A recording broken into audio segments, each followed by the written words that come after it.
Alright, there we go. Alright, so Ace Attorney, Trilogy time. Let me go ahead and put this to full screen. Can I? I don't know if I can, actually. Hold on. Windowed. There we go.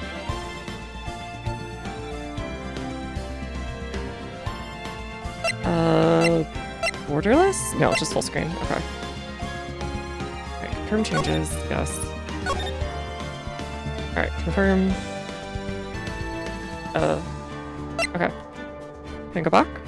Backspace. Oh, oops. Didn't sell 4 billion copies. Even if you did, it would be like, well, you sold the 4 billion, and honestly, you know, I think we're gonna, I didn't see you sell 4 billion this month. So we're gonna get rid of you now. You know, it was great having you. I wish you all best of luck on your next venture. It's just kind of insane. Did more mouths, they got more reputed. Oh, God. Okay, let's do this. Let's get going. Alright, so we were on, I think, the last trial of the original game and the second to last trial in the DS version, or something like that. Oh, oops. And I think we left off with finding out that there was a parrot who knew about the secrets. And an old man who very clearly was connected to the case, but I think it might be the guard because he had brain damage and very clearly had brain damage as a result of the oxygen issue or something. Other production baby's gonna afford college, I know, right? Alright, court is now in session. The defense is ready, Your Honor. Very well, apparently the prosecution is also ready. Mrs. Judge here. Anyway, Saban Kama, your opening statement. Very well, no opening statement, so... Not so fast, Judge. I was taking a meaningful pause before speaking. Quite a long one. Right, of course. A prediction. Today's trial will end 3 minutes from now. Order, order. Mr. Von Karma, what's the meaning of your statement just now? Must you question everything? It will be over 3 minutes. We have no time to waste. Is he a JoJo? Kinda. Like JoJo's Volume 1. Then again, I've never read beyond that, so... I don't know what the other JoJo's are. I just know that, there's the guy that, likes to, kill people, and then there's, like, a mask thing, and then, people kick dogs a lot, or something. When Karma calls it a bump. See, it's over. But yeah, all I know is the first one, and he definitely fits in the first one. Right. I call my witness, my decisive witness, to the stand. That mysterious boat shop owner. Next thing you'll say is case dismissed. Case dismissed. You predicted my next statement. Yeah, I also know about that one, and I know about the roundabout thing. Witness, state your profession.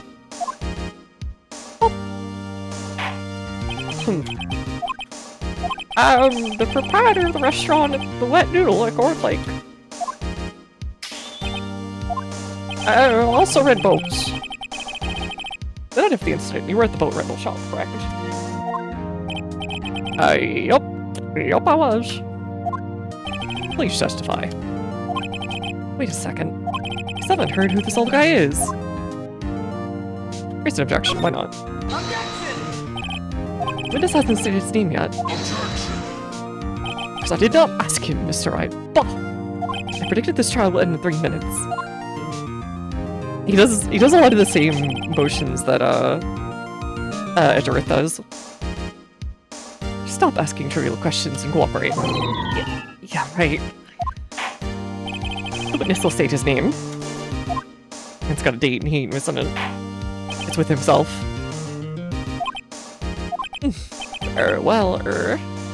Not really sure, yup. What do you mean? My, memory. Your Honor, the witness does not remember anything beyond the last several years. Ergo, he cannot recall his own name. Can't recall, you say? The incident in question took place 3 days ago. You could just, like, look at the property records or something. You could testify. Very well. Let's hear your testimony then, shall we, witness?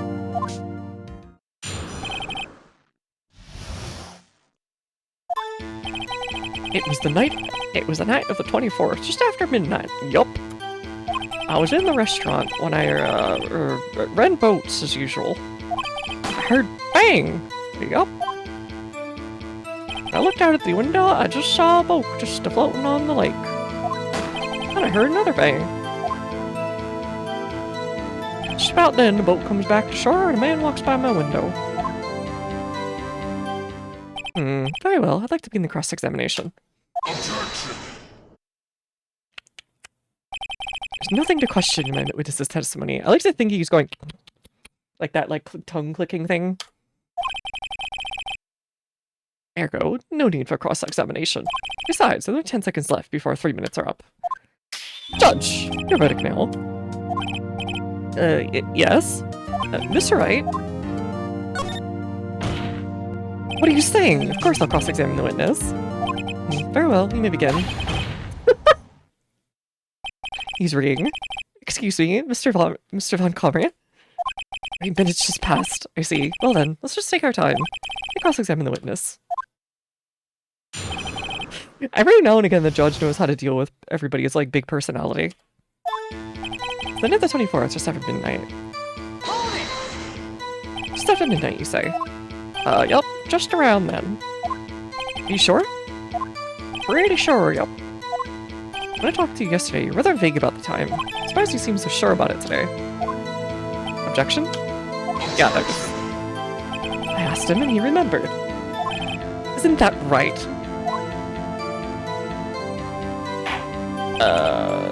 Don't glare at me like that. I remembered clearly I did, yup. See? Continue. I was in the restaurant when I rent boats as usual. Okay, that's not a big deal. You only heard one bang. Not two. Then got a date and eat with Ursa. Yeah, Sus. Like, I figure. Are you certain? Yeah. Good. Continue. When I looked out the window, I saw a boat just floating on the lake. Where was that? Was there someone in the boat? It's pretty far out there. I couldn't see clearly, but I figured there was 2 men out there, yup. She couldn't see them clearly. Yup. At the time, that is. The time? What do you mean by that? Then I heard another bang. Okay, this is the second one. So you heard 2 gunshots total. The gun was fired 3 times. You know that much. Oh wait, right. The third one was because, it was used in the other murder trial, where it was shot once. So that explains the 3rd shot. So there were 2 shots. There were in fact 2 shots. That's what Lotta said in her testimony yesterday. Unless it's 3 shots recently. Just about then, the boat comes back to shore.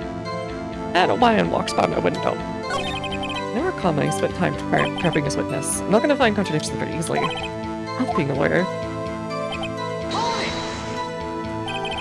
Oh wait, we already did this one. It was the one after this. Oh. Hold on, let me turn down the music just a teeny bit. Or not. Oh, okay. You can't. What the heck? That lowered it by like a lot. Wait, never mind, that's just my own thing. That I accidentally hit at the same time.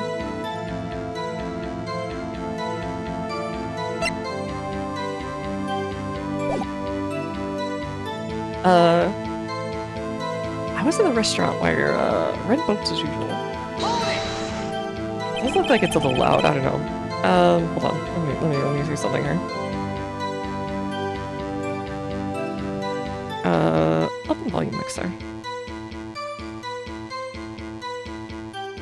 Down just a little bit. There we go. That should be okay, right?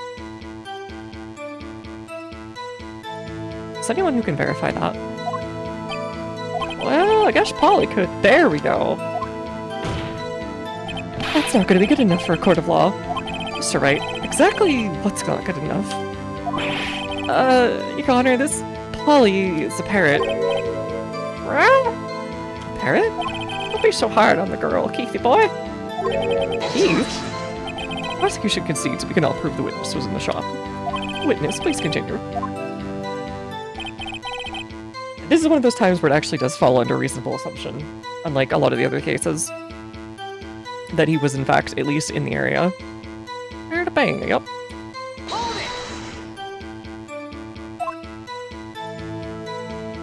You only heard another bang, you didn't see it though, that's the thing. That's weird. I heard another bang. Man walks by my window. Is that...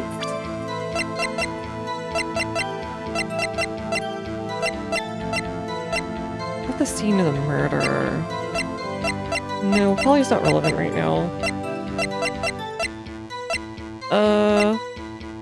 3 times. Back? Okay, this one is tough, actually. I might actually save here for once. Usually don't save in the middle of trials, but why not? Just in case we really screwed up. So I want to say we could point out that there's 3 shots in the thing, even though we've kind of established that there's 2 for this case. We're just floating on the lake. Another bang. My window. By your window. Ah, yeah, my window. Right outside my little shack. Could you see the man's face? Well, the fog was pretty darn thick, but he was right there. I saw him. Oh, okay. So we didn't get that part yet. Tisk, tisk, tisk. I have a bad feeling about this. He's gonna say it's Edgeworth or something. That man was the defendant. He was saying, I can't believe he's dead. I can't believe he's butter. Are you sure? Uh-oh. Dad? Okay, I forgot about this. Dad's certain, Keith. You said, I can't believe he's dead as he was walking by too. Alright, I remember we were listening to Save a Horse, Ride a Cowboy right as he came by. Witness, are you sure you saw the person? Sure the person you saw was Miles Edgeworth?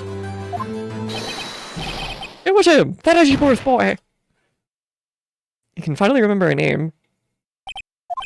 This sounds like a decisive evidence indeed. I see no room for doubt. Karma. You lured me to cross-examining, so set me up for a fall. This. Nick, I don't like the way things are going here. Everyone in the courtroom is staring at us. But act quick or this trial's gonna be over. Your Honor, you proved in yesterday's trial that it could not have been Edgeworth who fired that gun. Mr. White, are you referring to the fingerprints from Edgeworth's right hand found in the gun? And the photograph showing a man firing with his left? Exactly! That is easily explainable. He could have wiped his prints after he fired. You're ignoring the truth of the matter here. Everything in this witness's testimony is true. Judge is lost in thought. What should I do? Your Honor, witness claims Edgeworth said, I can't believe he's dead. But his word is all we have. If he were telling a lie... Mr. Wright, the court of law, the evidence tells all. Apparently you have yet to realize even this basic fact. You say his testimony is a lie, show us proof. Nick, do you have evidence? It's no good, there's nothing I can do. Are you sure? To be honest, I don't know what to do anymore. Okay, is Big Sus gonna show up? Please? Can you hear me, Sus? Please, we need your help. Nick needs you. Tisk. 30 minutes was perhaps too high an expectation. However, 15 minutes isn't bad. This must be a new record. Enough! The witness may leave the stand.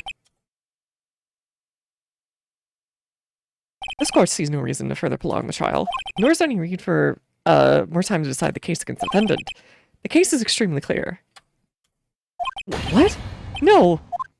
Of course find the defendants, Miles Edgeworth. Guilty. Oh. Hughes will surrender to the court immediately, to be held pending trial. Okay?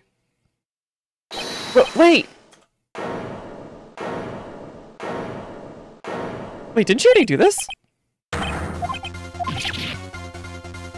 Oh! Larry! What are you doing here? Listen, you gotta listen to me. I was there in the park the night of the murder. I wasn't sure about it until yesterday, but today I remembered it. Is he bailing us out? A gunshot. I heard it too. Order. What is the meaning of this? The verdict has been decided. I call for adjournment. One moment, Von Karma. So you say you heard the gunshot? Yeah, I did. Gunshot, that night. Sitting here in the audience listening to testimony, I realized something that said was different from what I remember.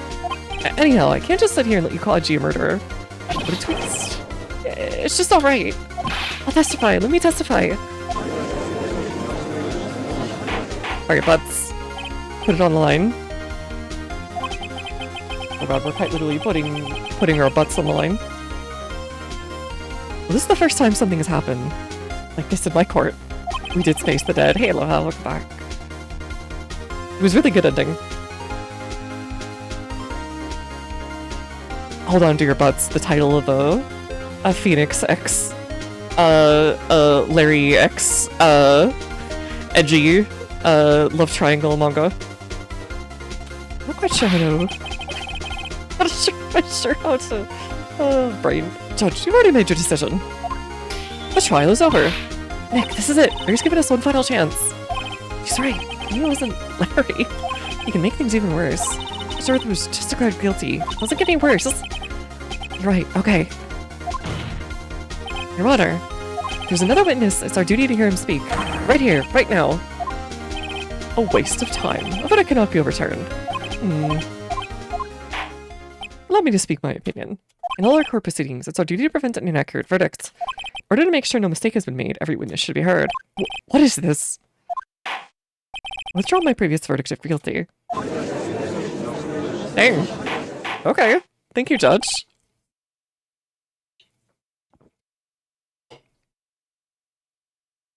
I order you to call a new witness to testify. No. What?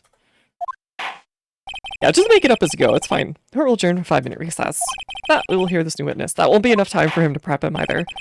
Which is perfect. And he's already unfriendly. Court is adjourned.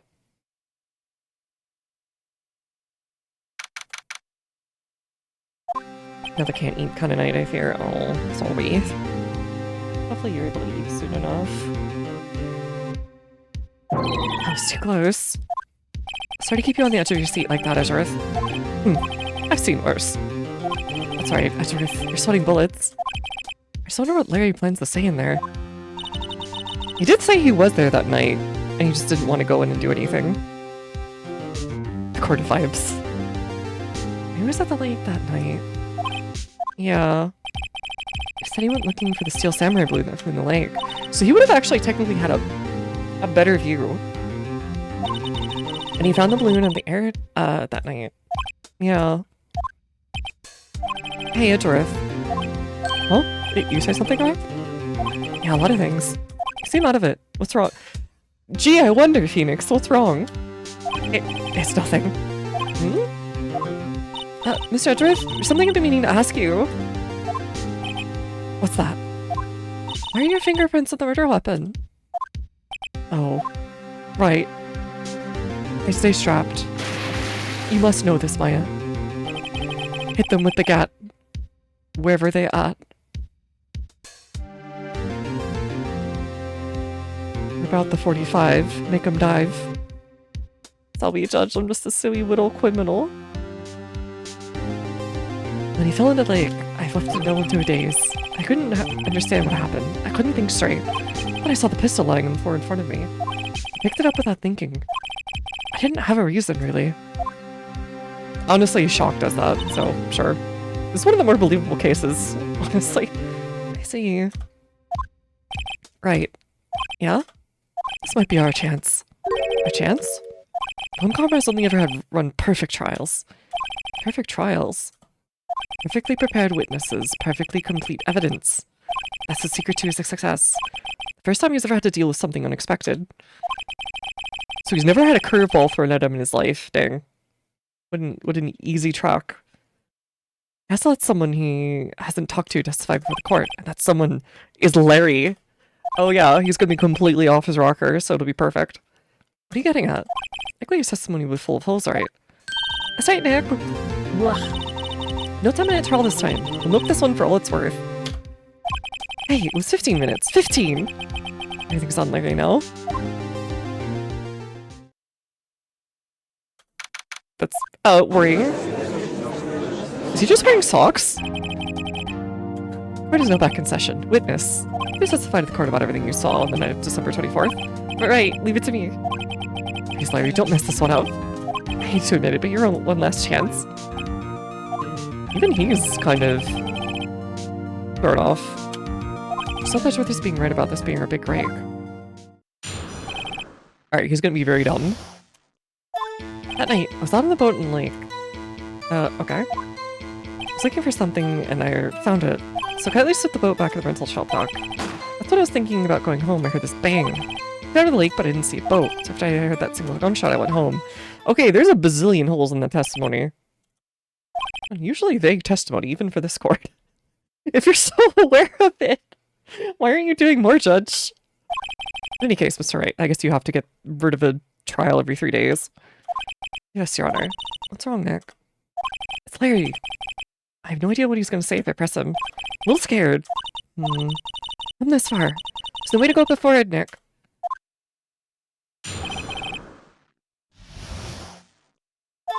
That night I was out in the boat in the lake.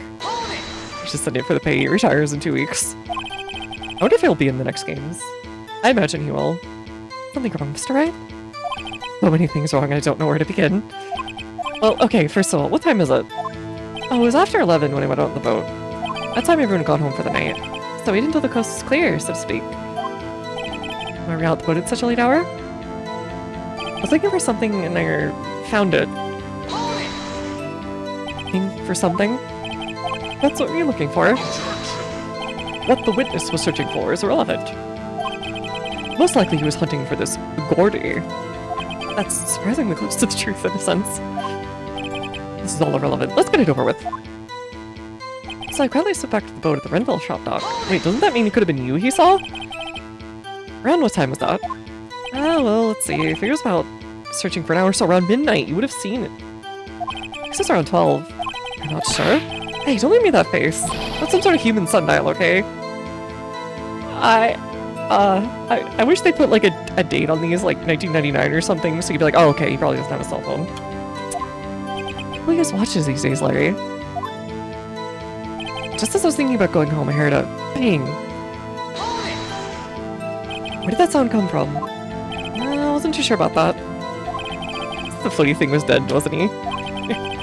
Did you look at the lake? Yeah, I looked. Looked out of the lake and I didn't see a boat. He was very sad about floaty thing being dead. Is there a boat on the lake? I'm just surprised, like, the floaty thing stayed up on the water all that time and didn't float down to the bottom. Because it was out there for like a week. And it also had like an air tank attached to it. Either the lake's super shallow or, I don't know. It's super floatable. Oh, Mr. Butts? Oh, whoa, whoa, everybody just calm down, okay? It's real foggy that night. Not sure whether there's a boat out there or not. Okay, no problem. That's the most important part of this case. But after that, I heard a single gunshot and I went home. There was 2. I heard 1 bang, correct? Yeah. Oh. Well, Nick. It's pretty wishy-washy testimony, wasn't it? I should start working on contradictions. Wish I could help. Or wish I could be more helpful. Wish I could call my sister. Come on, Maya. You're good enough on your own. I believe in Maya.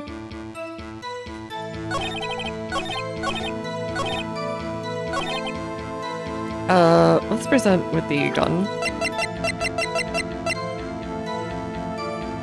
I think that would be it.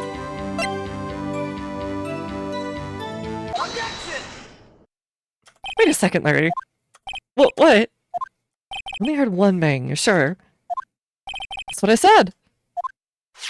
Miss Littlehart testified yesterday that she heard 2 bangs. The old man just now said the same thing. Both are 2 gunshots that night. Huh? Are you even listening? Are you paying attention at all to what they said? Yo, Nick, please! You know something's been bothering me. I'm a witnessy. I'm like a customer here. That's not how that works. So you gotta treat me nice and stuff, okay? Him putting up his, like, his hands to his like, cheek. Gotta treat me all nice, okay? Mr. Butts? What? I only heard 1 gunshot, are you sure? Well, to tell the truth, I'm not sure. Huh? Not sure? How could you not be sure? Oh, I might have missed the other gunshot. I was, listening to something else. Something else? My radio, dude, with my headphones. What?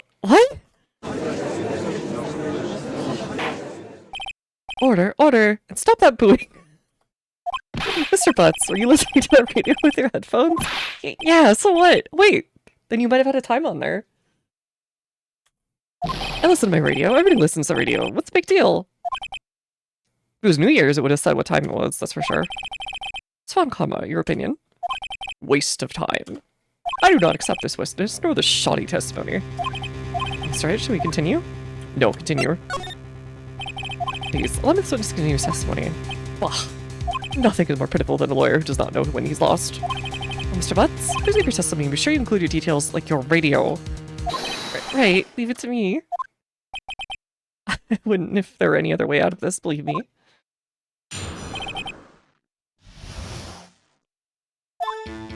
Lonely being alone on Christmas Eve? Thanks. I was listening to all of our request shows on the radio, right? I was listening to it, real booming loud, like. I'm sure I heard that gunshot. I remember exactly what the DJ was saying when I heard it too. What was he saying? Because we could... Wait, if we know what time he was saying it, we could, like, go to the radio station and be like, hey, when did this song play? And most places have records, even back in the 90s. Listening to your radio at a high volume?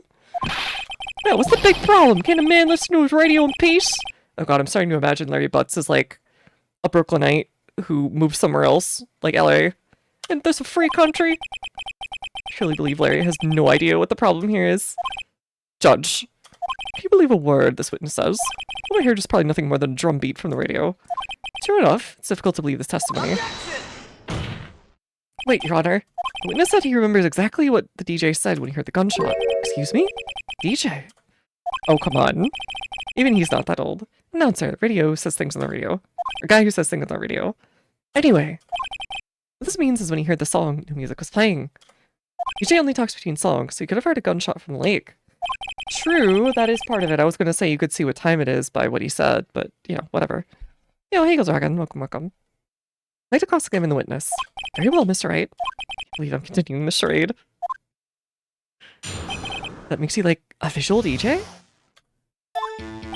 It's lonely being alone on Christmas Eve. Okay, fine. I'll press him on these dumb ones. Just to see what he says. So you turn to the radio. Right. I just wanted to hear someone's face, you know? I don't know what it's like out there alone on Christmas Eve. Alone. I shouldn't have said anything. That's why I was listening to all request show on radio, see? Uh-huh. Do you by any chance remember the name of the program you were listening to? Yeah, that would be important, I guess, if we're gonna go trace it. This has nothing to do with the case, Your Honor. Objection sustained. Witness was listening to the radio, that is all we need to know. I feel like that's important, but okay. I'm thinking a little too hard. It's just a wee little song listener who's alone on Christmas Eve. Won't anyone be with Mr. Butts on next Christmas Eve? Tell us, Mr. Butts, how loud was your radio set to that night? Oh, listen to it real booming like. Real booming loud? Yeah, you know. What was his headset? I was gonna say if he left it, like, just sitting out there, people would have heard that. You had headphones on? Yup. I wouldn't think you'd hear anything. But I'm sure I heard the gunshot. Can you prove that? No, of course you can't. No, I can't prove it. I remember that moment, roleplayer. I mean, while I was talking about it, came back roleplayer to me, you know? I'm surprised he didn't get an objection there. Exactly what he was saying. What was he saying? Give it to me. Give it to me. Mr. Wright. Please cease these pointless questions. possible good could knowing what a DJ radio, or radio DJs, say do. Indeed, Mr. Concomber has a point. All these questions only if you see reason. We should care. We should care, Your Honor. Of course we should. Why? Well, how do you know if you don't ask? Very well. That was the most vague thing possible. Good job, right? What was the radio announcer saying when you heard the gunshot? Then she said, hey, it's almost Christmas. I heard the gunshot. Wait a minute. Just a minute. That was 12:15. Hey, it worked, you know. Just after midnight.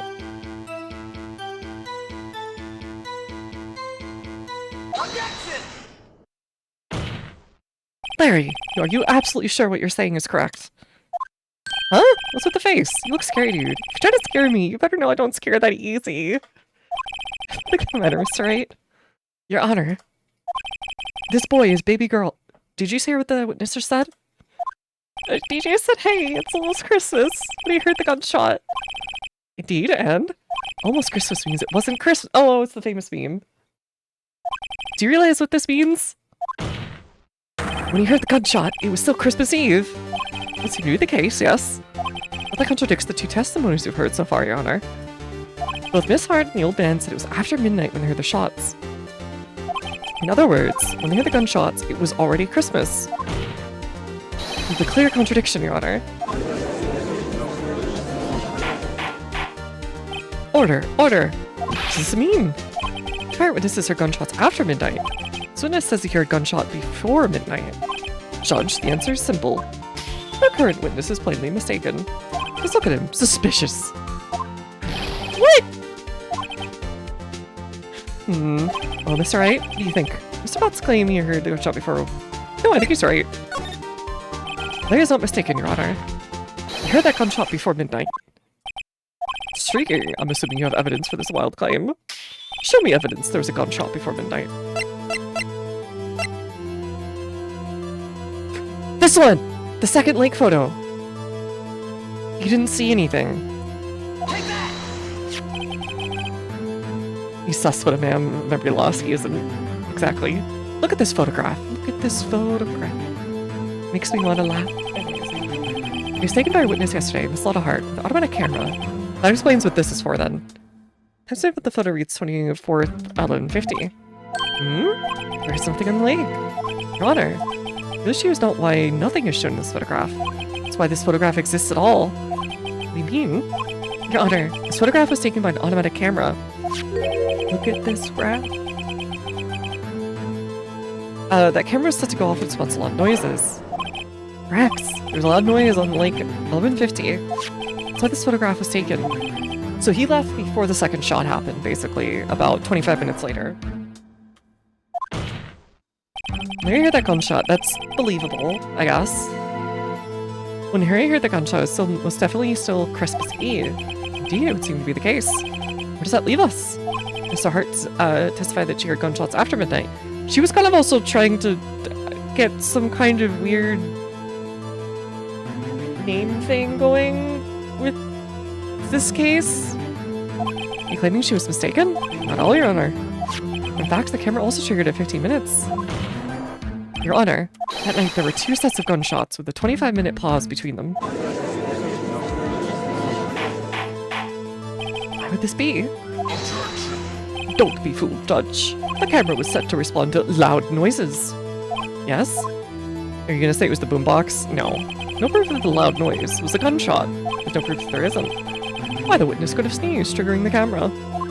Hey, my nose was clear that man. Clear that night, man. Clear. Well, Mr. Wright, I'm turning back now. We thought the loud noise at 1150 was a gunshot. Should the court any evidence?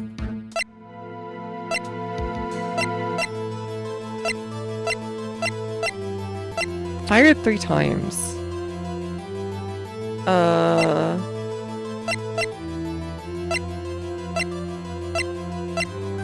Oh, this one's difficult. So you would say this. Sometime in the 24th or 25th also says that it could be that as well.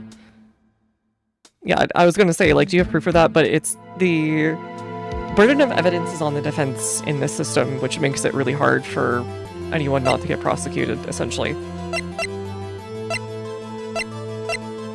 So we could say the 3 times, right? And then we could say this, which is loud noise, but then again, he would say just a sneeze or something. 2 shots after good midnight. The gun work, since it makes 3 shots. I think it is, even though I think we know it was used in another case. But I think we may just go for it. Because it'll just say, well, actually... Okay.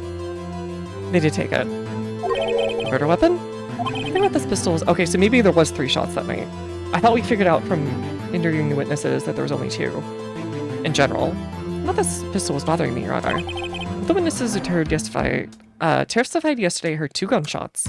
However, the murder weapon was fired 3 times. When then was that last shot fired? We know they realized the truth. The 3rd shot was the shot Larry heard just before midnight. So the murder already occurred, essentially, before Edgeworth ever got there. And the rest of it was like a frame job, even though I feel like someone would have gotten, like, serious, hypothermia from falling in that lake on, like, Christmas Eve, or Christmas Day, and then swimming away or something. Or maybe 2 people died. I don't know, because there was only 1 body. So I think that's how they framed them. They killed him before then, and then brought Edgeworth in afterwards, made sure that the meeting time would be after when they killed the guy. And then they could do a twofer, essentially, and then cover up their stuff at the same time. Theoretically, it's a smart plan. If there aren't a ton of witnesses hanging around the lake on, like, Christmas Eve for some godforsaken reason. It's still Australia's weather. It's a tropical lake. I guess it's magical. It's got Gordy in it. It makes sense of the evidence we've seen so far. However, there's me wondering exactly what did happen. Alright, so we're gonna have another investigation day. Exactly. This is true. Then there are 2 sets of gunshots separated by 25 minutes. One at 11:50, another at 15 minutes after midnight. Why, I ask you? Why? Uh-oh. Better think of something quick. Wait a second. Just separated by 25 minutes. What's wrong, Nick? I have it. Huh? Remember the case with the Steel Samurai? Dang, I just realized how well manicured her nails are. Yeah, of course I remember. The murder in that case had the same idea as the murder in that case, yeah.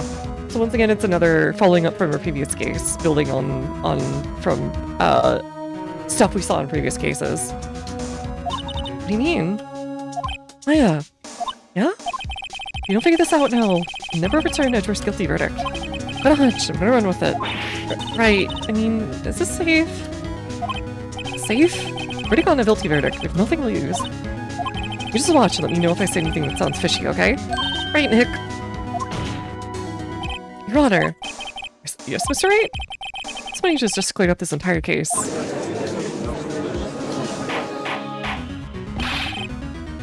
What do you mean, Mr. Wright? Tisk, tisk, tisk. So, you finally realized the truth. There'd be no other murderer than Mr. Edgeworth. Wrong, Von Karma. The man was shot that night. It wasn't Edgeworth who did the shooting. Listen, rookie. Take a deep breath and consider the facts. At the time of the murder, 1 boat was on the lake.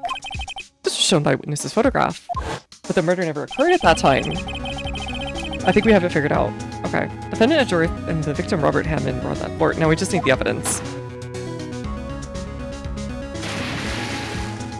Wasn't there just a Hammond in Dead Space too? Okay, not a good day for Hammonds. Gunshot fired in that boat and Robert Hammond fell into the lake. The distance of the shooting was 1 meter. It couldn't have been suicide. It wasn't. Well, the guilty party has to be the other man on that boat. I admit it's hard to imagine either possibility. Yes, this assumes that the victim was shot at 15 minutes after midnight. What do you mean by that, Mr. Wright? We have photographic evidence at the time of the shooting. The time stamp on the photo says 15. Larry heard a gunshot 25 minutes before that. Robert Hammond was killed then. 25 minutes? Yeah, that's exactly what I was thinking. It's the only way Edgeworth could be innocent. Mr. Wright, are you quite mad? Explaining the two men in the boat are. Edgeworth and the murderer. It has to be. There's no other thing that makes sense, because Hammond was already dead by now. And the murderer had to be playing dead. Right? For the sake of Edgeworth. Either dressed up as Hammond, or... That's the weird part. I wish I could ask, like, Edgeworth, but he's not really talking. Like, hey, who did you actually see that night? Of course, it was Edgeworth and the murderer. So the murderer killed Robert Hammond at 11:50. You see the guys of Mr. Hammond and met Edgeworth. Yeah. I mean, I guess it's been a long time since he's seen him, so that would make sense that he could get away with it. Are you serious? Yes. Edgeworth won't tell us why he went to the lake that night. However, I have a hunch. That night, Robert Hammond called Edgeworth to the lake. No, Edgeworth didn't know Robert Hammond's face that well. Okay, yeah. That's why he didn't suspect anything when the murderer took Hammond's place. I'll show what to make of all this. Ludicrous. No, he's not a this child. Tell us the name of the murderer, then. The murderer's name? Right, it's... I don't know. I don't know the murderer's name. You don't know? Can you waste my time? I don't know because he never told us. Oh, right, the boat dude. The murderer is the caretaker of the boat shop, the old man. 11:50, he was the one who killed Robert Hammond. Caretaker of the boat shop? Where did he do this? Weren't any boats on the lake then? Why would he have to go all the way to the lake just to shoot someone? May I suggest that the real scene of the crime was not on the boat? Well then, where did the murder take place? Should have judged where the murder really took place. Oh! The shack! And then Polly would know about it, because Polly would be able to repeat the noise that she heard.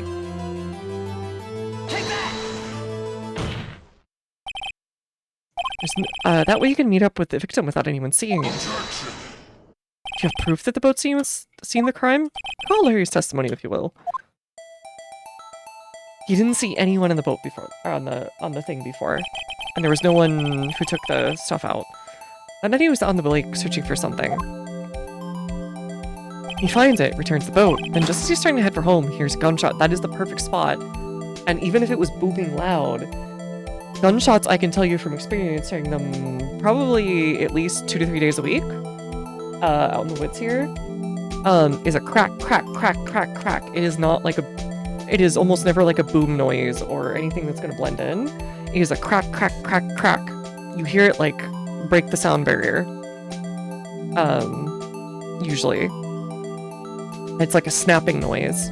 And if you're close enough to it, you'll hear the thing slap back, but the action slap back. But at a distance, like where I am, I might hear someone a mile or two away shooting. And it goes through anything, literally anything. If you're closer than that. I heard a gunshot, Your Honor. Even though he was wearing headphones at the time. In other words, the gunshot was very, very close by. And would he be if, where would that be if he had just returned a boat? Boat shop. Mr. Wright, what happened that night in Gourd Lake? Please tell the court from the beginning. Yes, Your Honor. Are you sure about this? Not really. I think if I start from the very beginning, take it slow, I might just be able to figure this out. Okay, so we're not having another investigation? That night, the caretaker of the boat shop called Robert Hammond to his shop. He blasts that nerd. He looks like a Yakuza character. From like a side story. This is around 11:50. So the gunshot that Larry heard was fired. After that, the caretaker put on Robert Hammond's coat. He became Robert Hammond. Wouldn't that leave a bloodstain? Maybe not. Then he got in the boat with Edgeworth. Went out into the middle of the lake. Then, who fired the pistol?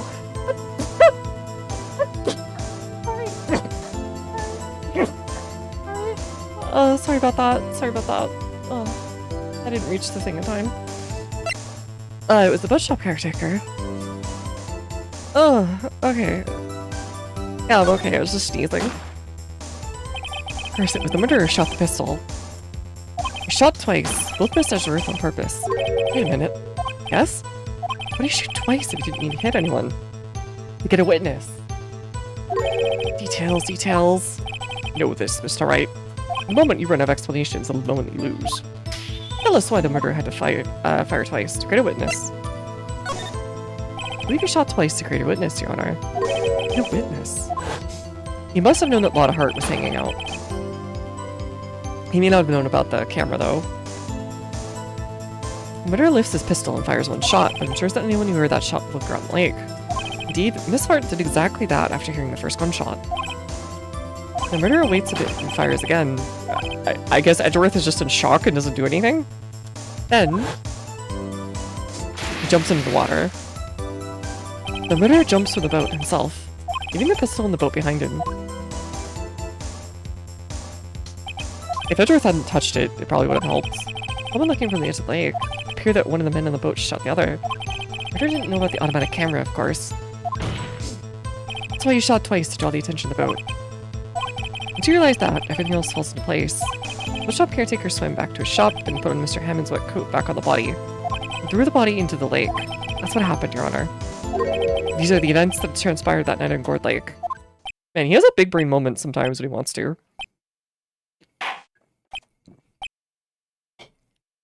The judge is gonna be like, okay, now prove it. Bailiff, smack his nut. Bring out that witness from before. Boat shop caretaker, quickly.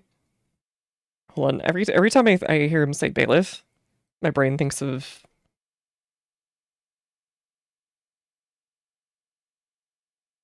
Where's this? Hold on, here it is. I don't know what this originally comes from.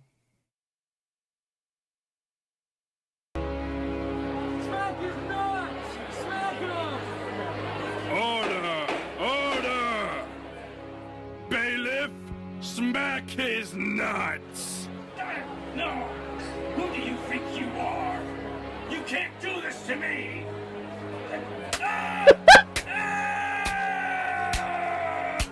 It's like that one scene from, like, Casino Royale, but instead it's, comedy, I guess. The shop caretaker, quickly.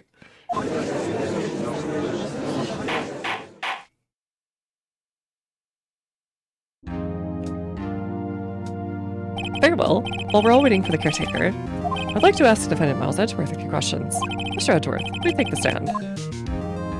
Yeah, why hasn't... Well, I guess he did refuse to talk. He invoked his right to be silent, maybe, or something. You heard what the defense has said? Yes. Well, why'd you go to the lake last night? What Wright has said was mostly correct. Astonishingly so, actually. Yes, several days ago I received a letter. The letter was signed Robert Hammond. Isn't there withholding evidence? He asked me to come by to the bookshop by the lake at midnight on Christmas Eve. Said he had something very important to discuss. Something important. I'm sorry, I can't say what it was. Your Honor, sir. Bailiff, you're conducting a trial. I ask you to remain quiet. The witness has disappeared. He isn't at the boat shop either. What? What should I do? Find him, quickly. And allow him to get away. Hey, Von Karma. I think your trial's over. Mr. Von Karma, your witness has disappeared. A search warrant has already been issued. It goes without saying that I cannot declare a verdict under these circumstances. I'll extend the trial until tomorrow, the final day. Request the police department utilize all its forces to find that witness. Am I understood? One more thing. Just who is that boat shop caretaker? I think his identity has become very important to this trial. I want him, and I want to know who he is. And I want his ass Very well. Court is adjourned.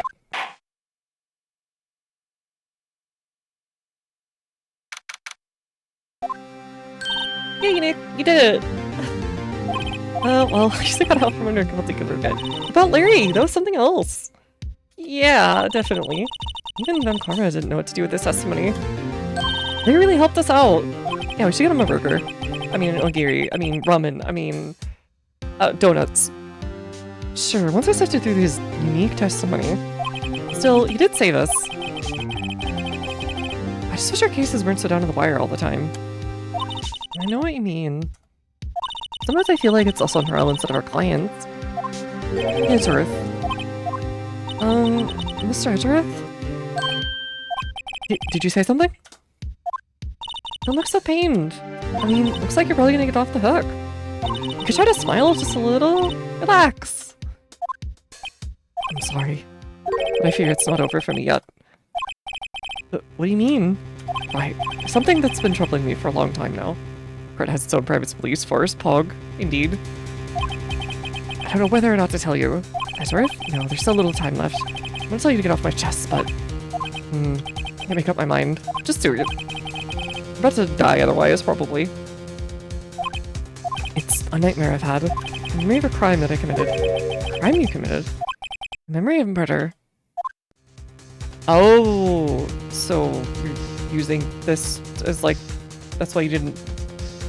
You felt guilty already for something else?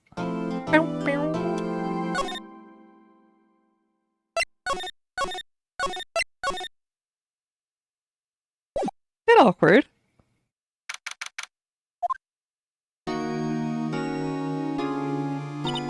What was Mr. Escher talking about?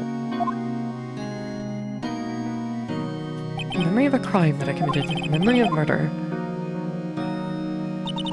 Do you really think Mr. Edgeworth killed? I don't believe it. Not Edgeworth. This painful memory has been troubling him recently. We never take someone's life. Never. Like, yo, how's everyone doing? What do you think of my performance today?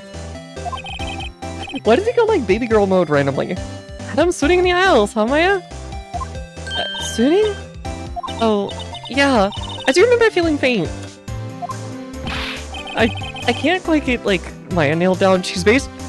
Since we're in California, Kyoto, or something, she's basically Cali girl combined with, like, Japanese country girl.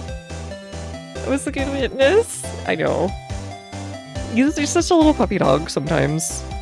Who I think humps the table leg, but, you know. That aside, he's such a little puppy dog. Right on, tell me what was the truth. It was like love at first sight, right? Right, Nick? Me?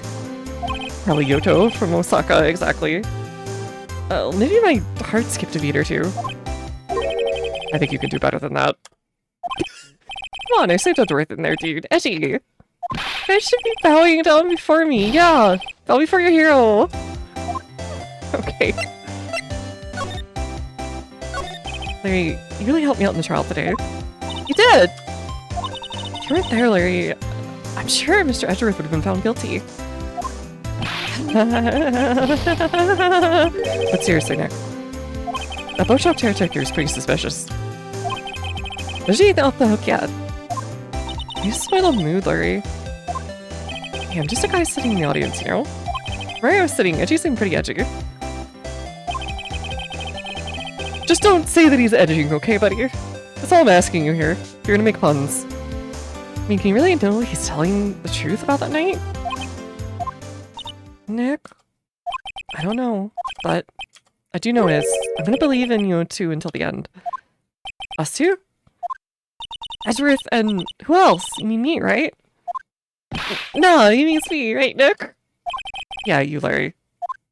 Not me. Oh god, you can't do that to Maya. Why you, Larry? Huh? Actually, yeah. Why me, Nick?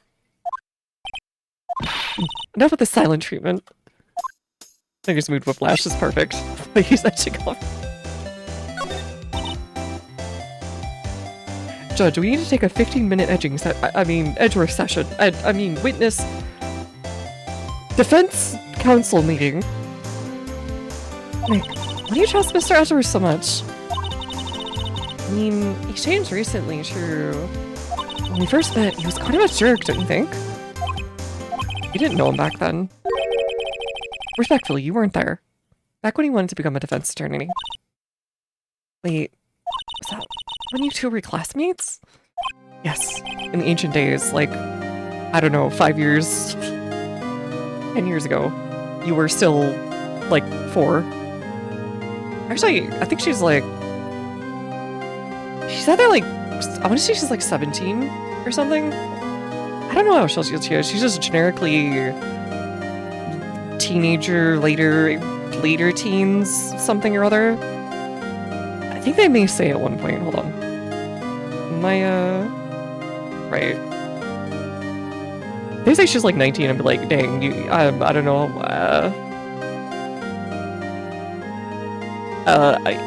Did you finish high school?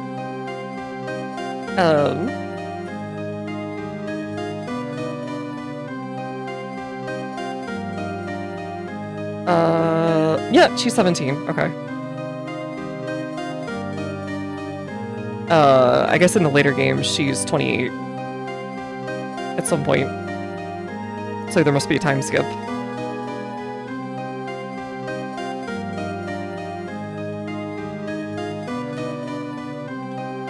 They saved me, Miles and Larry. Okay, nothing could be that serious in grade school, come on. So I became a defense attorney, you know. What?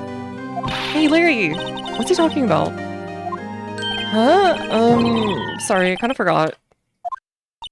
Okay, Nick, out with it. I'm gonna hear this story today, and that's final. Okay. Not a long story, so hang in there. Very end of 3rd grade. I was on trial, a class trial. Oh, come on, Felix. Don't be melodramatic about it. A class trial? Remember, Larry, spring, end of 3rd grade. Kid in our class got his lunch money stolen. Lunch money? Our school is really small.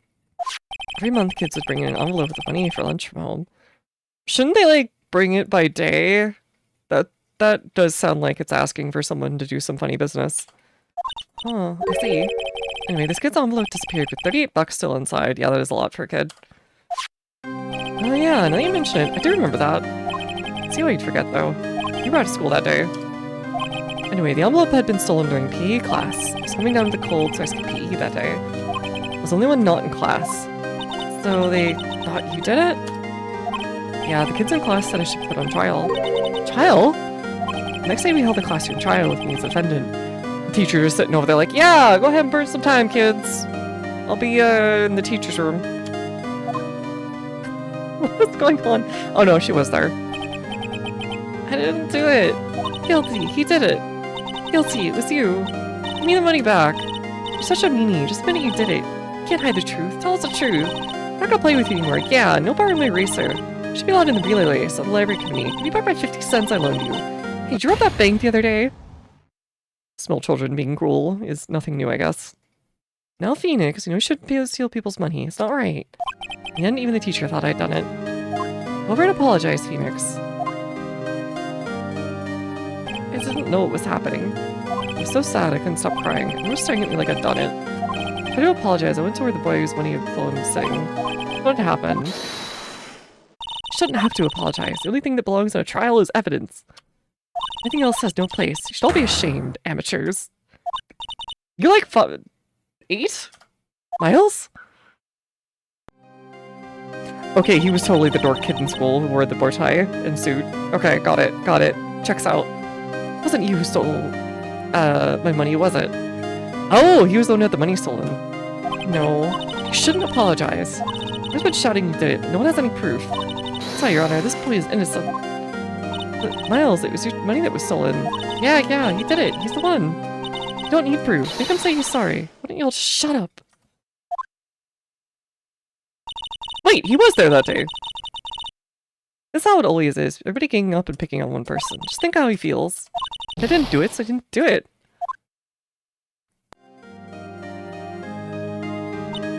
Very well. I will replace the money myself. Well, that's nice of her, I guess.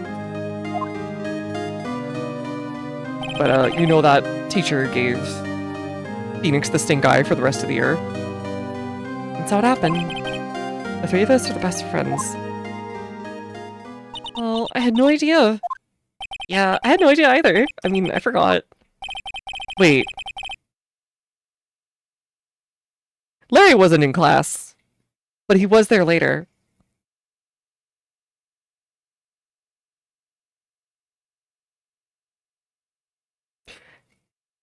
Come on, Phoenix, I need you to think for a second. Think for just a moment. What's that phrase you always say? When it smells, it's the butts? Larry, did you steal $38 when you were like 8? Totally learned what it meant to be alone. Totally alone, without a friend in the world. Pretty good job, Larry. Well, it could be a Larry hallucination, I guess. I don't know. I was just lucky that I took the day off from school. But Larry, you were suddenly miraculously there. Tell me, what did you get there? Was it perhaps during PE? If I'd been there, they definitely would have thought I'd done it. Oh no, wait. He came there the next day. Never mind. I took it kind of personally. I think smells is usually the butt. Okay, so maybe you didn't. Larry's a figment of the marker. Oh god. This is all just a hallucination of the marker. Phoenix has been up in the Ishimura for the last, like, 72 hours, hallucinating, like, 20 years of his life or something. Anyways, Ruth and I talked about the class trial. That's when I heard his father was a defense attorney. Look at his eyes would shine when he talked about his father. Gonna become a defense attorney, just like my father. Famous defense attorney. Do kids in Japan have to wear, like, little name tags all the time? When they're, like, in elementary school? Or something? A few months later, you're suddenly transferred. The DL6 incident. Right, I'm not sure, but parents were all I had to do with his father's death. It's so sad. It was several years later when I heard Ezra's name again. There was an article about him in the newspaper. I thought it was something like, the dark suspicions of a demon attorney. Fabricating evidence, manipulating testimony, covering up facts. The article said he'd do anything to feel the verdicts. Anything. Why? What happened? I mean, that's not the Edgy I used to know at all. That's what I thought too. Should I get in touch with him? I don't know how many times. Never replied. But I felt guilty. Crossover we never needed. No one asked for. Finally. I guess he didn't want to see his old friends. I couldn't just drop it though. Wanted to meet him and learn why he'd become who he'd become. When I decided. Wait, you don't mean... What? So you mean to defense attorney? To meet Edgeworth? Well, defense attorney, I knew you'd have to meet me whether you wanted to or not. But wait, whoa. I remember seeing another trial where it was like, he became a defense attorney because what's-her-face bailed him out. Whatever. In court, Edgeworth believes in me, and I believe in him. He's in pain, and no one's on his side. The only one who knows the real Edgeworth. Oh my god. It's like an emo love story. The only one who can help him. Oh, Nick. So this is why you helped me out for free? Yeah. I helped you out because I believed in you. So I don't remember saying I'd do it for free. I did just having them in preschool. I don't remember them having them in elementary. Oh, okay. It looks vaguely like it could be anywhere between, like, the end of preschool and the middle of, like, elementary school. I don't know when Japan starts elementary school. I think it's 5 o'clock, like, or 5 o'clock. 5 years old, like everyone else. I think they have, like, a pre-K thing, too. Oh, Nick! We have to save Mr. Edgeworth if it's the last thing we do. Right. Very well, maybe. First is the rental boat shop caretaker. We need to find out who or what he is. Let's settle for who. I can clean out some of this evidence I no longer need. Okay, let's go. Okay, cool. It was getting kind of crowded.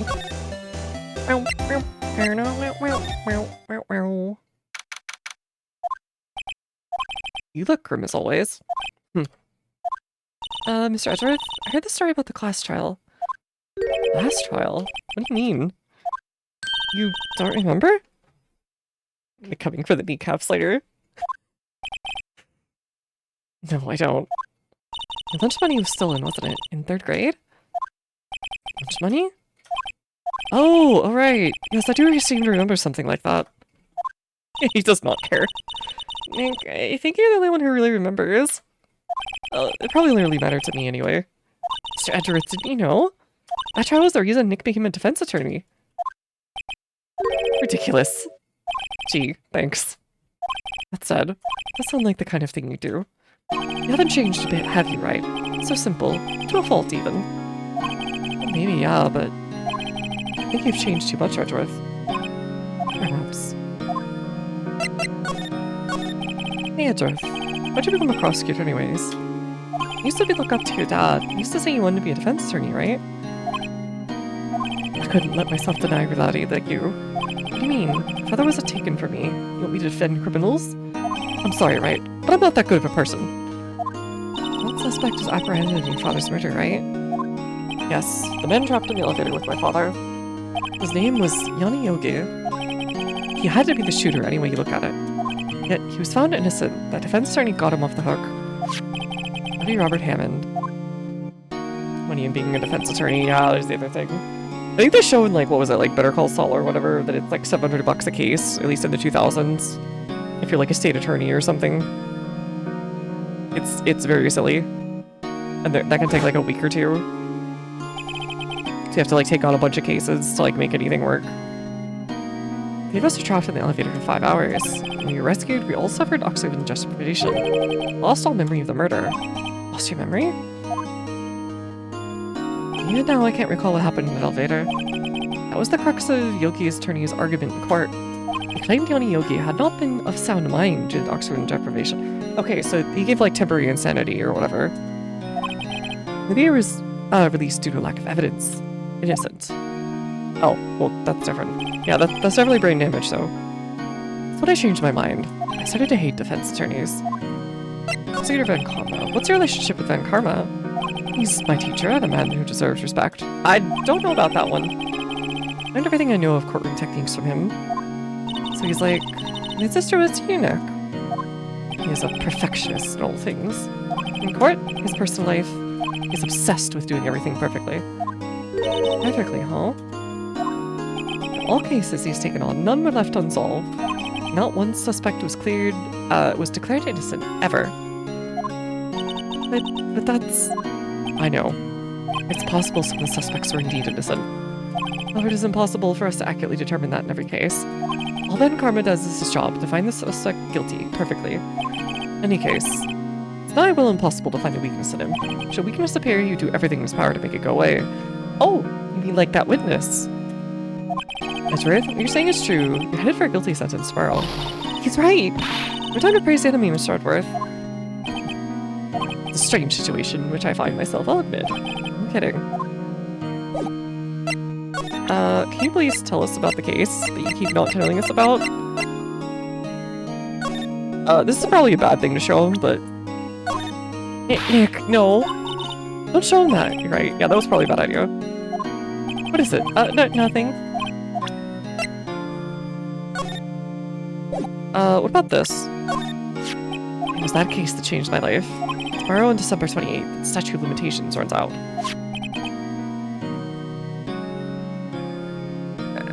Could that not be a coincidence? But even in the case that's finally closed on paper, it will never be erased from memory, ever. Or Mr. Edgeworth?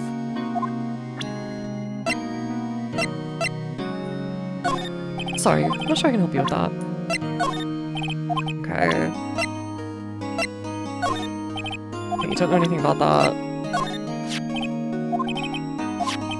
I was impressed by your introduction in the trial today. Granted, you were at the end of row, but still. Nick, he noticed.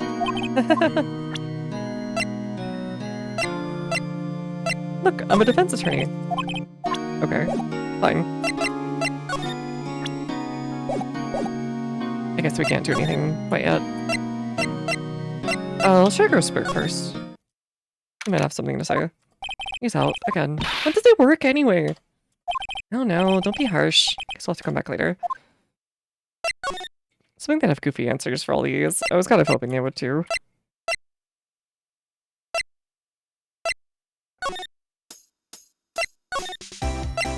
Let's check criminal affairs.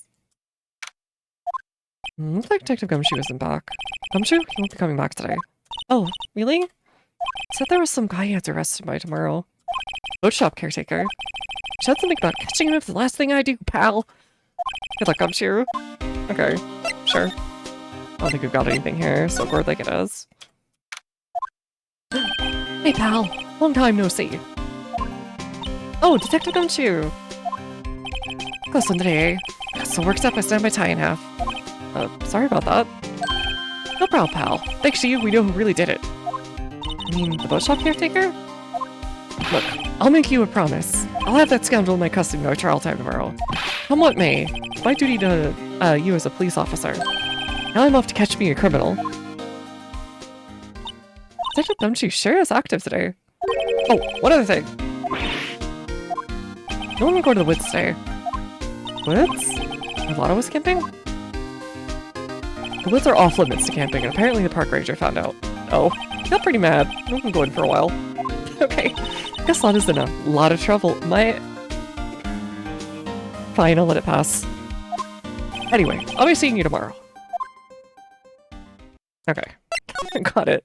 Basically taking away options that don't matter for us, which is kind of nice. Huh? Steel eyesore is missing.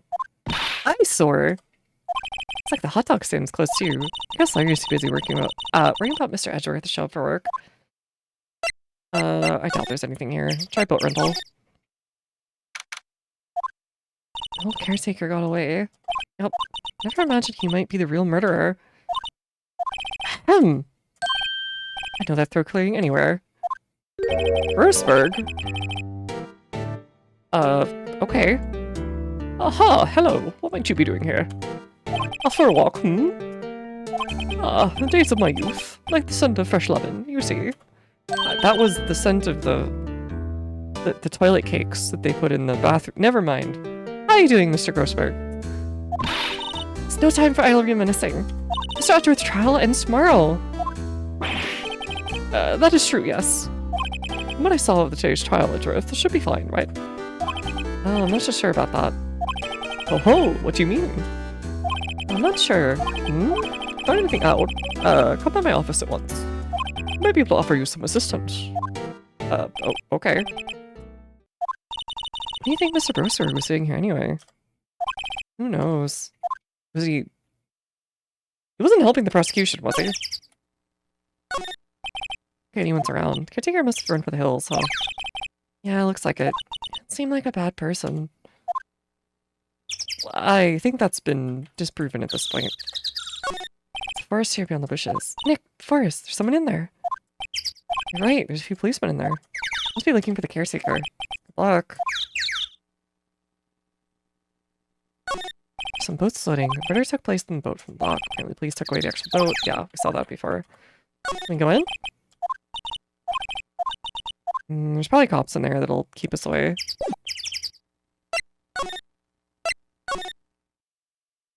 It would be funny if he was just hiding under his kotatsu. Nobody's home. Hello, hello, Squawk. Hey, it's Polly. I wonder where your owner's gone, Polly. Hello, hello, Squawk. Oh wait, the important thing. Have I forgotten anything important? That kind of thing. I can't believe you've run off and leave this poor parrot to fend for herself. I know, right? We have to take her home. Hello, hello, Squawk. Oh, we can check the thing now, remember? I know the number of the safe, right? Yeah, that's right. What's the safe number? 1228, Squawk. If there's any money, okay, but there could be something related to the case. You guys that locked, right? Must be something of value. I'm not so sure. Hey Nick, let's see what's in there. She's just like me in every RPG I play. I guess there might be a clue or two. The only thing in here is a letter. A letter. Ugh, boring. Name or signature. It's handwritten in very precise, clear letters. Get your revenge on Miles Edgeworth. Oh, that's important. Nick? Why would Mr. Edgeworth's name be on here? Should I know? There's the whole thing. Shoot the gun to see if the trauma response makes the parrot remember something. Good idea, skip part into helping. Revenge on Miles Edgeworth. It's your last chance. Now's the time to get revenge on the two men who ruined your life. First of the letter goes on to describe the murder plot in detail. Oh, because the defense lawyer probably made him sound kind of crazy. Though maybe he kind of gone crazy in the elevator for a moment, so he probably couldn't do anything after that, and maybe that's why he ends up here. And then he hates Edgeworth because of his dad? I guess? Who died? Hung Edgeworth out in the lake, getting on the boat, firing twice. It's exactly what I figured out today in court.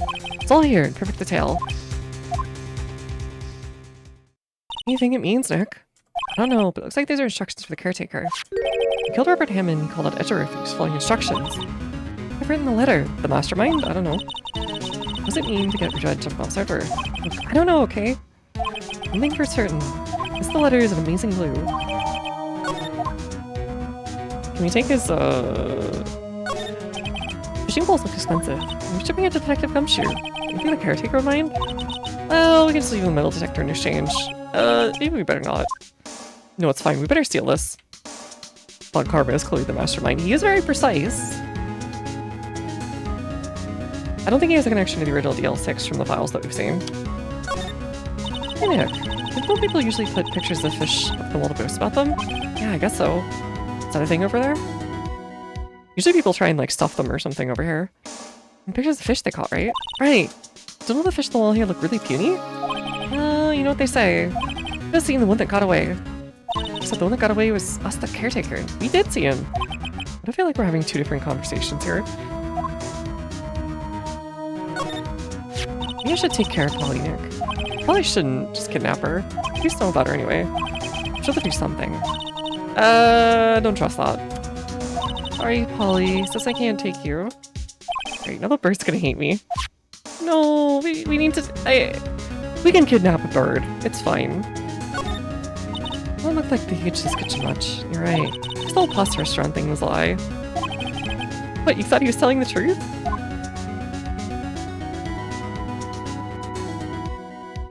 Is he hiding in there? Everything's cold. Looks like an intern seating on. Guess he hasn't been back since the trial.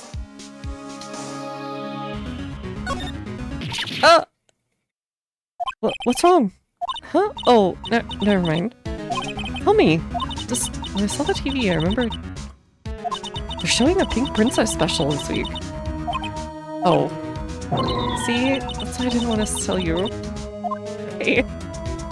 I'm sorry, I care for Pink Princess. It's fine. Wait, hold on. Court record. I know this sounds dumb, but what if we present this to, like, Polly? Because remember, it did say remember DL6 or something.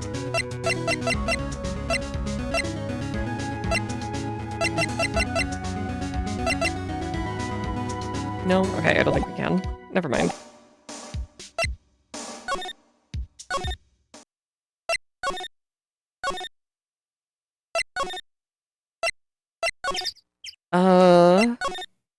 Grossberg.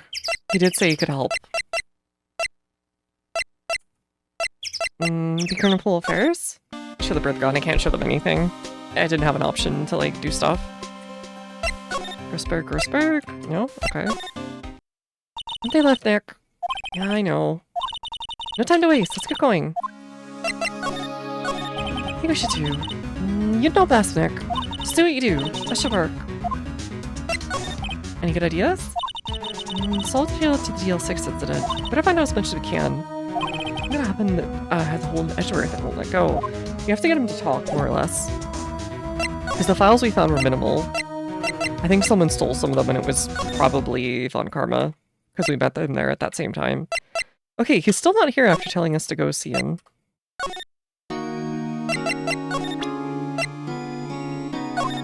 Edgeworth, see this letter? It's kind of the same from the shack where the boat rental caretaker lives. I see. Revenge on me? Who is that old guy anyway? I don't know. Being innocent defending declared guilty or something? Nice, right? I don't remember that old man, not at all. Take a bad tooth through his legs until he talks. No, I feel like that defeats the purpose of helping him. I feel like he gives in to cringe really easily. So if we just like, if we show him some, maybe some like Finger Family videos or like do some gritties, play some Fortnite in front of him, he'll be like, oh heck yeah. Just take whatever information I got and get out of my face. So he was following this letter then. Which means there was someone else behind it. He seems to like basically anything that isn't like isn't somehow refined, he's just gonna be upset about. Nick win at all costs, right? Now's the time to get revenge on the two men who ruined your life. Yeah, two men. I mean, myself and Robert Hammond? Also says, this is your last chance. Right, because the DL6 incident stuff was running out, but he wasn't part of that trial except as a witness. I think. He's taking up the statute of limitations. Wait, that old man. What is it? Do you know who he is? Yogi. Maybe Yogi? I think we figured that out in the trial, yeah. Force feed him street tacos, that'll do it. Oh yeah, that'll do it. Give him some Taco Bell. Then tell him, you know, I'm sorry, but you can't leave your cell to go to the bathroom until you tell us about Deal 6. He'll go through that thing so fast, it'll make your head spin. Yogi? This is Back in the Deal 6 incident, the winner was found innocent. Yoki Yoki was a court bailiff. Just happened to be in the elevator together 15 years ago.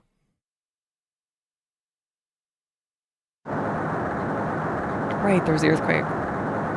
And that's why you're scared of earthquakes now. Quake was incredibly strong. Before I knew it, everything was dark. We were there for so long it felt like forever. The air thinned and the darkness closed in on us in that little box. I became unsettled. Help! Help! I can't breathe!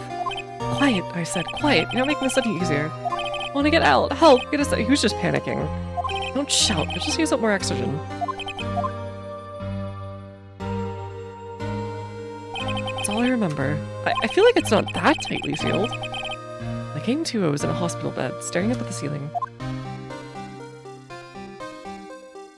The court Yoki's mental condition was called into question. They claimed the oxygen deprivation stress had caused temporary insanity. In the end, the claim passed to the court, and Yoki was found innocent. Oh, isn't that strange? This letter tells him to get revenge on Edgeworth. Why do you want to take revenge on you? Right? Yeah? There's something that's been troubling me these last few days. I didn't know whether I should tell you or not. You mean the nightmare? Yeah, so the one we talked about before. The memory of murder. There's security, sealed elevators, private police force, Corpy Ballin. Yeah, it's kind of insane how tight that was. It, like, elevators, yeah, you're gonna get stale air eventually, but it's gonna take hours. You're gonna be fine. People sit in those elevators for like 6 or 7 hours, 8 hours. Sometimes before they get out. I think the time has come to tell all.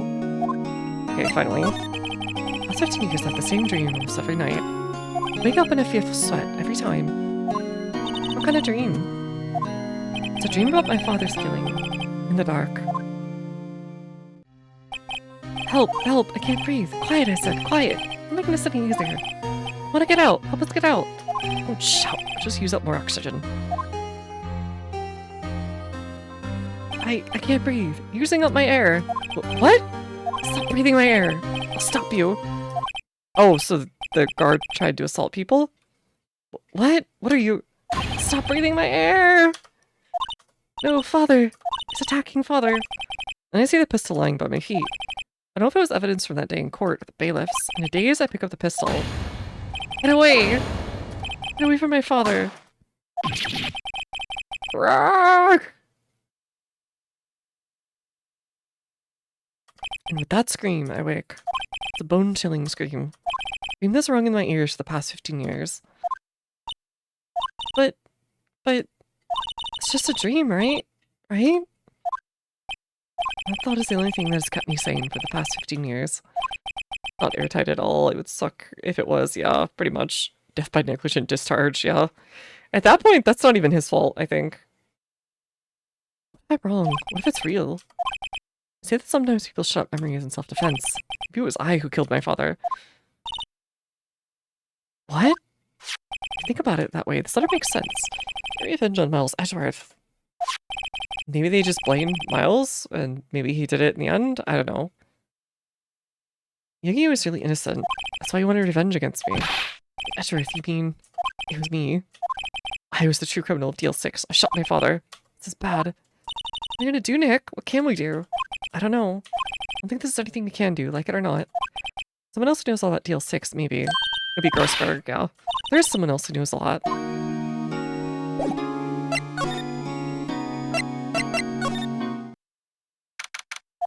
It feels like a range accident. Mr. Grossberg. Oh, hello there. What's wrong? You look troubled. No kidding! I can't believe you're not. My. Just calm down and tell me what's happened, hmm? It's Mr. Edgeworth. He...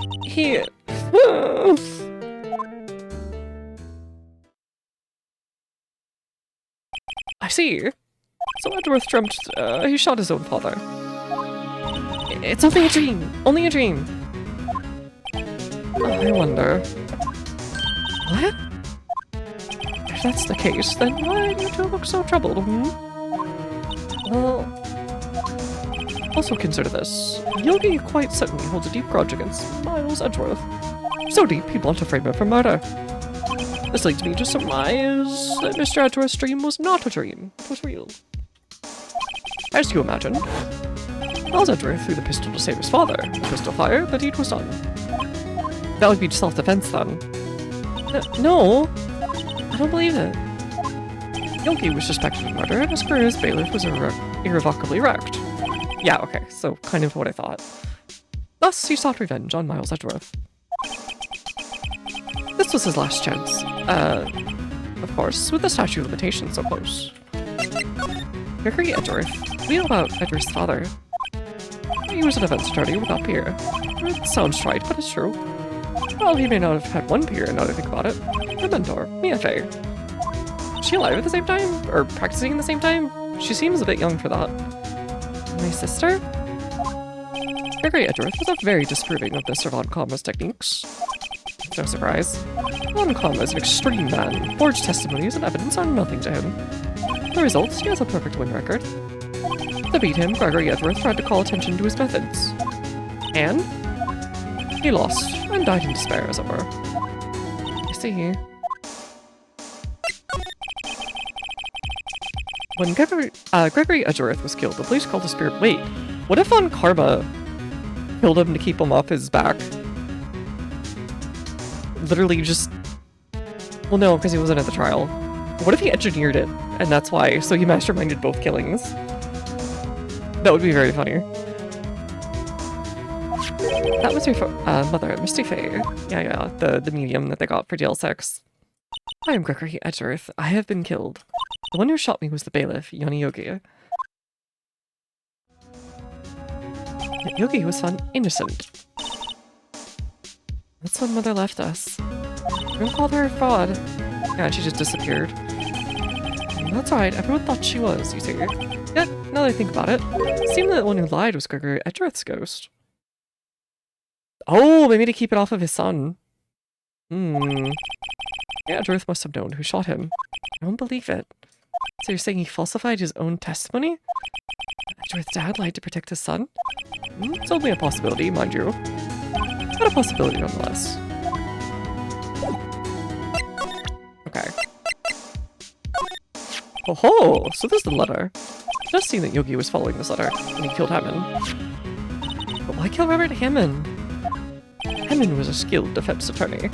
But he defended clients not for their sake, but for his own. Huh? For his own sake? He never trusted his clients, that one. The only thing he trusted was his own ability. But he got his client found innocent, so why should it matter? Actually, my dear, it's quite different. He won that innocent verdict for no one but himself. Yogi was a free man, but socially he was ruined. Huh? You'll understand soon enough. Wait. This letter. I've seen this handwriting somewhere before. A long time ago. It's about karma can summon earthquakes. That is true. Okay, maybe I wasn't thinking too clearly. That's fine. Maybe he has magic powers, okay? Like, Maya and Mia and their mom can see, like, talk to dead people, so, like, why not? Do you have any idea who wrote this? It's not Yanni Yogi. It's not Miles, so that leaves Von Karma. Could it be Von Karma? Karma? Why would he have something to do with this? Well, I'm not sure. Von Karma. Wait, you're right, my boy. This is Von Karma's handwriting, I'm sure of it. I used to see all the time on court reports. Oh, okay. What? But that means when he killed Mr. Yogi was... Correct. Manfred Von Karma himself. What does this mean then? Why Von Karma want to frame Edgeworth? Yeah, so we're lacking motive here. Like, why would he do all this in the first place? If it truly was Von Karma who wrote this letter, then he would know the truth. He would know that Miles Edgeworth had accidentally killed his own father. He'll say as much in court tomorrow, I should think. He'll press the point. Wait, was he the prosecuting attorney? And this is all just his roundabout way of getting the guilty verdict that he missed out on, like, all those years ago? Who prosecuted? Grossberg? Grabbing him by, like, the neck? Who prosecuted? Well, the statute of limitations might be getting revenge, though, because then you can't you can't prosecute the case later. Like, let's say he was the prosecutor, or someone he knew, or something like that, right? He wouldn't be able to prosecute after that date.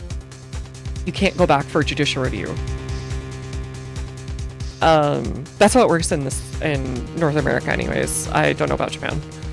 But once that statute of limitations goes up, it's over. It's like the crime never even happened. If no one's been convicted or whatever. There have been famous cases where people have gotten past the statute of limitations and then wrote like a tell-all book to make money.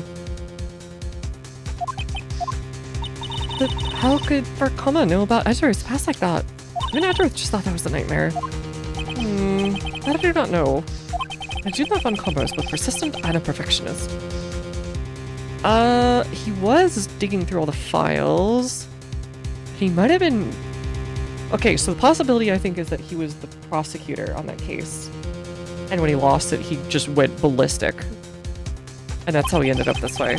He may be seeking to satisfy a grudge against Gregory Edgeworth by hurting his son. What do you mean? That was 15 years ago, so he mentored him just to mess with him? Because it was funny? Von Karma met Gregory Edgeworth in court. Von Karma did win. He didn't make it through the trial and scarred. Oh, because he hurt his reputation. Sure. I get it, I was wondering why it mattered. Yogi wanted revenge. Oh! Maybe because he thought he'd get a Deal 6 retrial? If it comes up in court? That's my best guess. That would be the only reason. Since Deal 6 does seem to be connected to this. Maybe Von Karma is helping to bring up Deal 6 to prosecute Edgeworth. Oh, that's it! He wants to prosecute Edgeworth for the murder of his own dad. As revenge. I don't know why he needed to mess with him for 15 years to do it, but you know. Sure. What happened in the trial between Edgeworth's dad and Von Karma? Von Karma got the guilty. He won the trial. But Gregory Edgeworth accused Von Karma of faulty evidence. And though he lost the trial, Mr. Edgeworth's accusation stood. Faulty evidence? The resulting penalty Von Karma has ever received in his career as prosecutor. Gregory Edgeworth dealt a blow to his perfect trial record. Wow. Must have been quite a shock for Von Karma. Okay, that's extremely petty. But okay. Took a vacation for several months after that, you see. Dang, he's very delicate, actually. Von Karma was actually just a delicate little flower, a little scrumply. Vacation? Yes, unusual event for the man. It was the first and last vacation he's taken in his many years of prosecuting. Really? He doesn't take vacations? Like, go to sea or the mountains? Tell me he's never been to Europe. No, I think he's just cosplaying. You have strange ideas about vacations, Maya. In any case, that was the only time he took a vacation from work. I believe the penalty upset him quite a lot. Odd. Why did they keep front record so badly? Why did he take such a long vacation? Maybe he went on like a fact-finding mission afterwards to find out more about the case? And that's how he dug up Edgeworth's stuff? That's my best guess. Basically planning his revenge. Why wait that long? Karma's gonna bring up Deal 6, you can bet on it. With Mr. Edge, maybe he wanted him to be grown up, so stick? When he did this? I don't know. Mr. Edgeworth pleads guilty to Deal 6. Won't let him. Yes, Mr. Edgeworth. I hate to say this. Even accidental murder is murder, you know. Okay, but you get him off on self-defense. Like, easily. Easily. I just believe in Edgeworth's innocence. I can't believe he'd kill someone. Also, he was a small child. But Nick, Mr. Edgeworth admits it himself. Mother must have lied to protect him from beyond the grave. Maybe he didn't. Maybe it was young Yogi. Hey, Paperclip. Phoenix right. It's a little iffy right now. The case is... I think we're unraveling all the details. There's just a couple of crucial things like motive missing. I don't care. I know he's not guilty. Mr. White, if you say so, I suppose. I could go check again. The police files might hold something of interest. Mr. Grossberg, thank you. I can't promise anything. In fact, I think the chances of finding something are slim. I understand. Here's materials, huh? It's been a lot of dramatic turns.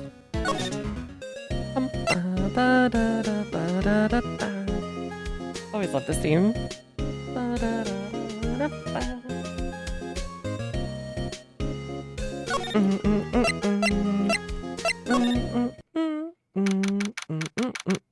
Maybe they found him by now. There's hardly anyone here. No, they're still out searching. Everyone must be looking for the old guy, Yogi. Ah, it's you. I don't think Gumshoe will be coming back today. Stayed out late looking for someone. Sounds like Detective Gumshoe is pounding the pavement for real. We were wondering if we could check out the records room again. Oh no, I can't have anyone just wandering in there. But I guess Mr. Von Karma is in there now anyway. You can go in as long as he's there. Aha! Von Karma, yes, you just arrived actually. Nick, let's hurry. I tried to go there earlier and it wouldn't let me.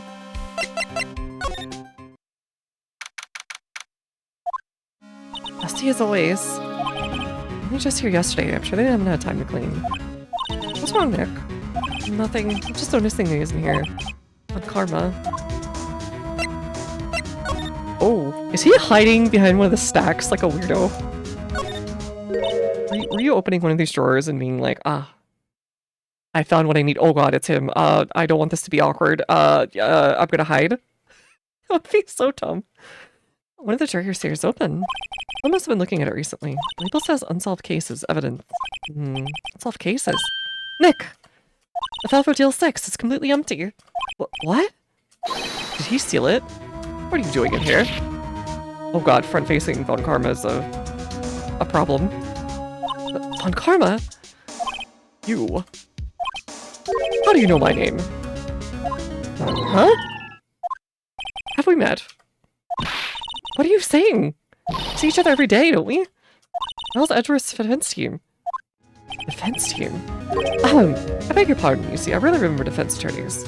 They're like bugs to me, needless things to be crushed. And see how this guy is Edgeworth's mentor. Oh, okay, I was gonna say, I want to see what the file is in his hand.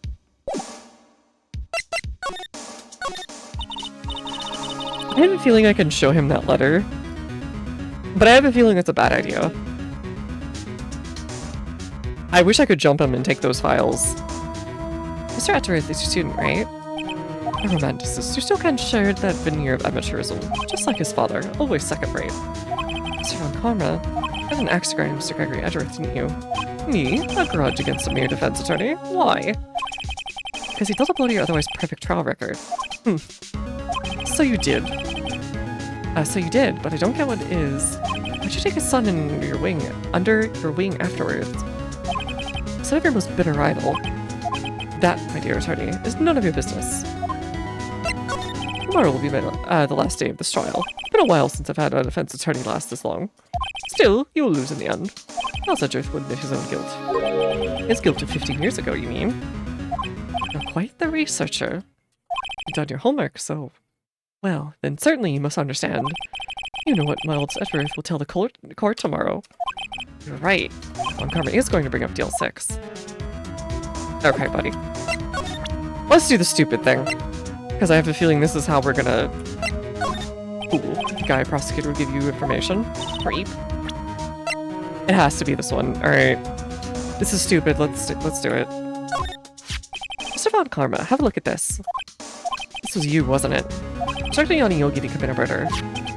Ani Yogi. How many years has it been since I've heard him called by that name? He's a fool. I told him to burn it after he read it. Now you admit it. Why didn't we take this to the court first? I wrote Mr. Yogi this letter. Yes, my dear defense attorney. Thank you for taking the trouble of bringing it to me. You saved me a lot of needless hassle. We're in the cop station.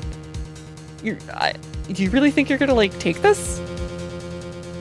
Okay, never mind. He's probably gonna be able to take it. Right's not exactly the, picture of athleticism. What? Nick, what is that thing? Oh, I see. A stun gun. For self-defense, usually.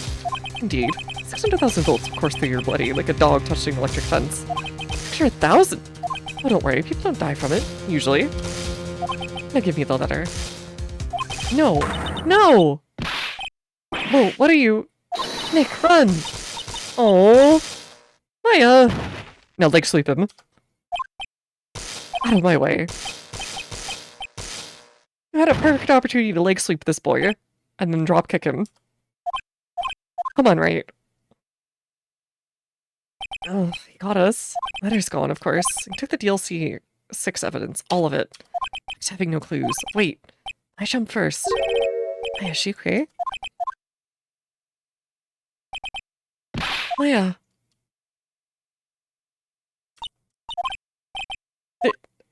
How did he get away with this in the middle of the cop state? Whatever. Maya. Huh? The letter. Did he take it?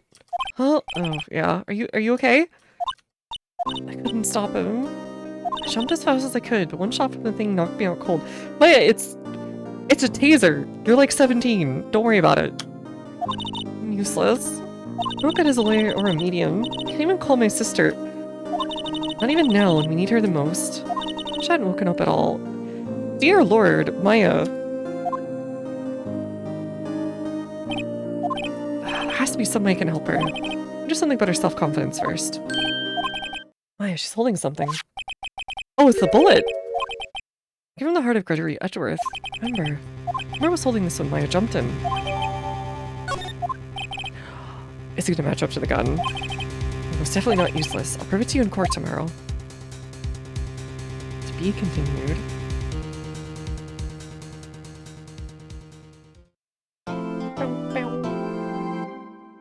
Yes, let's save.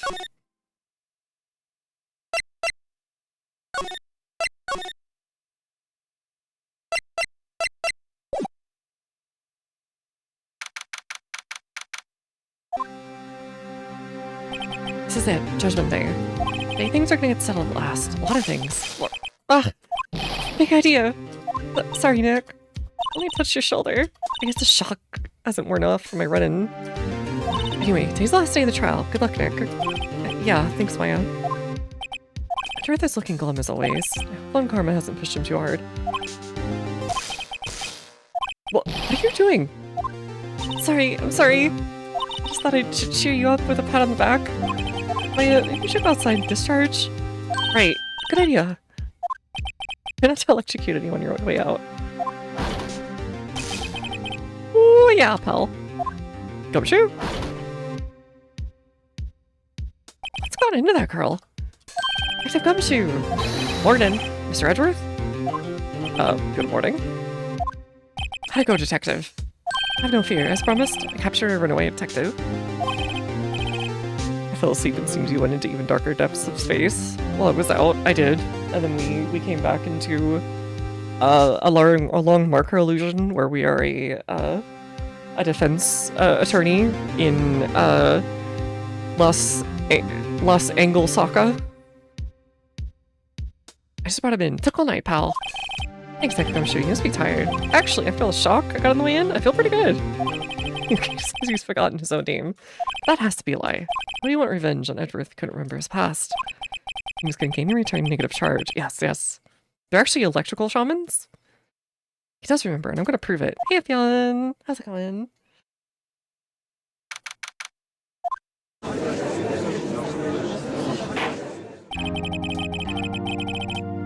Court is now in session for the trial of Miles Edgeworth. The defense is ready, Your Honor. The prosecution is ready. Right, very well. You reached the final days of the proceeding. After the prosecution, submit divisive incidents. Understood. Come on, don't be sued on his silence by every little thing he says. Very well, Mr. Von Karma, your opening statement. Right. Thanks to Detective Gumshoe's efforts, the boat rental shop caretaker has been arrested. In yesterday's trial, the defense asserted that the caretaker was the murderer. However, the caretaker has yet to confirm this. I'd like to ask the defense to cross-examine him as necessary. Very well. Please bring the court witness into the courtroom. Still acting innocent, huh? Ladies and gentlemen of the court, I believe you all remember our witness. He lives in the boat rental shop on a lake from where he witnessed the incident. In addition, he's currently lost his memory of his name and identity. Witness, why'd you run away? The witness was not running away, as he will now testify. I see. Very well, please begin your testimony. No, I just bought 2 plane tickets to Vladivostok. I had an urge to go on a vacation.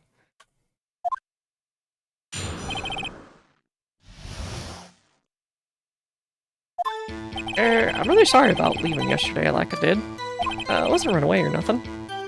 Went to buy some food for Polly, you see? I figured it got nothing to do with this incident anyhow. I mean, I need one of those motive things, right? And I don't got one. This is my yesterday stand as is. Very well. In the cross-examination. I have to know his name. Yogi. You're Yogi and I'm gonna prove it.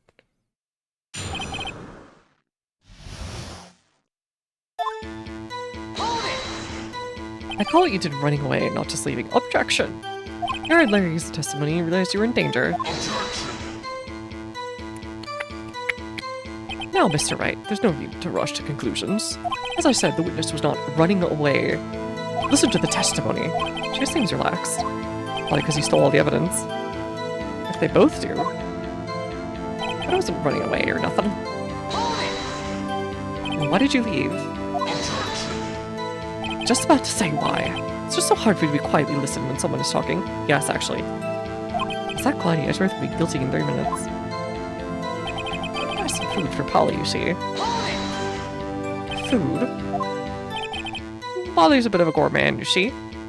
She only eats these high-quality bird pellets from France. Only have them in the big pet shop downtown. But you weren't arrested until this morning. Why'd you go back to the caretaker shack? Well, I kinda got lost, you see. The witness has trouble remembering things sometimes. When the police apprehended him, he was on his way back to the shack. He probably contacted him and was like, go back now.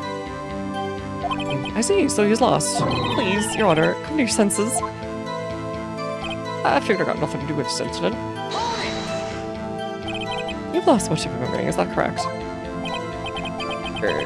Seems like it. And how could you know that you didn't have anything to do with this incident?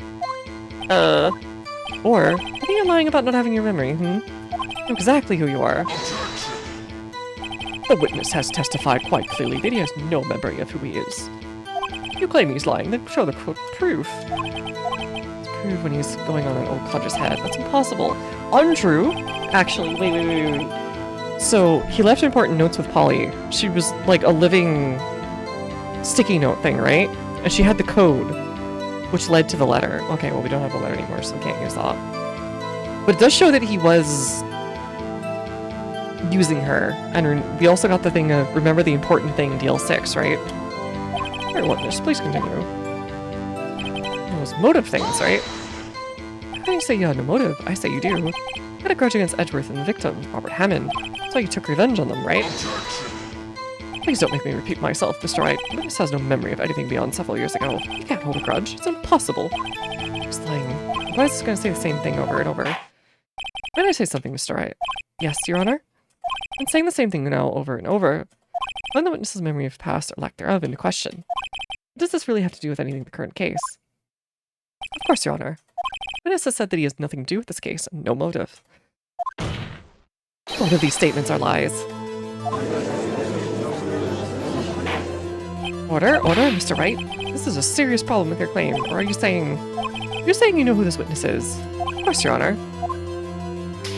Ho, now this is interesting. I would like to know myself, so who is he? Don't play dumb log, Karma. Alright, please tell us this witness's name.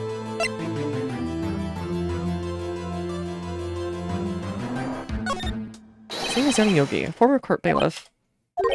Yogi? Seems familiar. Oh, Young Yogi! From the DL6 incident. Man, everyone knows this one. I bet the judge would have heard of it. It was such a famous case. What does this mean? Your Honor, this man is Mr. Yogi, then he has a clear motive. Tisk. Jump into conclusions again, Mr. Wright. This man and this witness is Yanni Yogi. Fascinating. However, they propose to prove this to the court. This is a court of law, as you may recall. You need proof. Allow me to repeat one more time. The witness has lost his memory. This is it. I have to do this now. Can't prove Yogi's, Yogi right here, right now. And I've got nowhere else to go. Nick, are you gonna prove it? How can you prove that he's Yanni Yogi? It's okay. It's actually quite simple. Your Honor, please take this man's fingerprints. And we'll compare the fingerprints on file for Yanni Yogi 15 years ago. I see. That makes sense. Tisk. I'm so very, very sorry, Mr. Wright. Why? Witness says no fingerprints. What? No fingerprints? Did he purposely burn them off? You see, before I worked at a caretaker, I worked at a chemical plant. Burned my fingers working with the stuff, yep. Wow, that sounds insanely painful, actually. But what? You sneak. You burn your fingerprints off to hide your past. Witness has no fingerprints. I guess I'm not be able to prove his identity. No. This. What will you do now, Mr. Wright? Seems the case has been decided, no? No, I know what happened. I know everything. I just can't prove it. I can't let it end like this. I can't lose. There has to be another way. There's no one who can testify as to who this witness is. No one. Nick, what am I gonna do? I didn't even consider he might have erased his fingerprints. What do I do? Just. Well, Mr. Wright. Perhaps you'd like to cross-examine his parrot for a little comic Yes, actually. Yeah, very funny. You're a sore winner of that, Karma. Wait a second. Cross-examine his parrot? What is it, Nick? Oh, God. No, you're not going to. Your Honor? The defense would like to take Mr. Von Karma up on his proposal. Take Mr. Von Karma up? Oh my, proposal? Exactly, Your Honor. I'd like to cross-examine the witness's pet parrot. Oh, hell yeah. What do you think, Mr. Von Karma? You would need to ask. So far, subject. Wait a second. You're the one who suggested cross-examine the parrot, Von Karma. I have a right to do as you suggested. Well, if you're so desperate, then please be my guest. Of course. Should you go through this, nothing comes of it. I hope you're ready for the consequences. Nick, this is crazy. Well, still want to go through it? Hell yeah! Let the parrot take the stand. Cross-examine her, Your Honor. The most ridiculous thing I've ever heard. I respect every person's testimony, every piece of evidence, except the parrot. It's my last chance. Please, I think so. Bailiff, bring in the parrot. What a nice little fella. Very pretty she is. It's quite a bird. What's her name? Name? Witness is ignoring me. What's her to be ignored by a bird? Very well, witness. Who's your owner? Please testify for us. Hydrate. Big stretchy. Big stretchy. Big stretchy. Big stretchy. Ah, thank you. And hydrate. Hello, Squawk. Certainly the most concise testimony we've heard so far. Very well, begin your cross-examination. Right. What are you gonna do, Nick? Okay, remember the thing you did, Maya? You said something, it was like, remind me if I've missed anything important or something like that, right?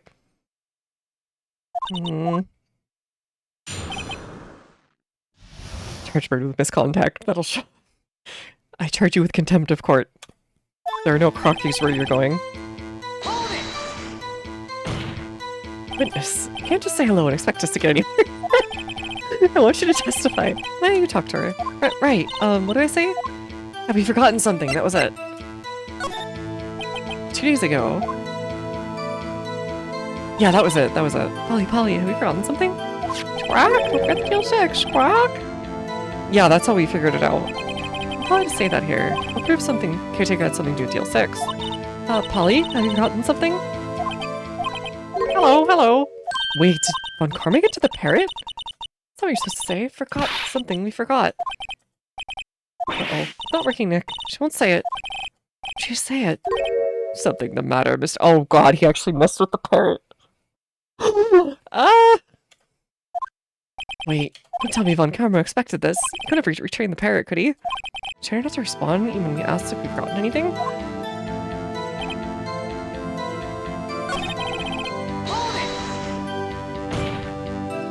Goodness. Why don't you testify? What's the safe number? Safe? Why? Let's try and get her to say anything, okay? Holly, what's the number of the safe, the shack? 1228. 1228. It's the date! We're on the same date right now. The same date as DL6. Because it's running out, right? That proves the connection. this outfit. What the heck? Like, he wants to be some vampire lord. He's like a little, like, Belmont side character, but he's evil. Hi, what about this parrot? Well, Mr. Right? We're claiming the number has something. Yes, it does. Actually, it does. That's why I had her say it. Ah, ridiculous. Check what the number of safe tells who its caretaker is. Show us your proof. What could possibly link this number to the caretaker's true identity? Where's Seal 6? Yeah, there it is. 1228. I was right. 2001. A DL6 case file? What is this obsession you have with that case? That's right. Where in this file is something related to the safe number? Case summary. The case summary page. Case summary? Specifically the date on which DL6 occurred. December 26. Why, that's today's date, 15 years ago. And the number on that safe is 1228. Ah, use the date of the DL6 incident as the number for a safe, Your Honor. That's how important the date was to him. See, it certainly is an interesting coincidence. People often do set their number to dates. Objection! Oh, this is not tangible proof. I have my ATM's number to 0001 because I'm number 1.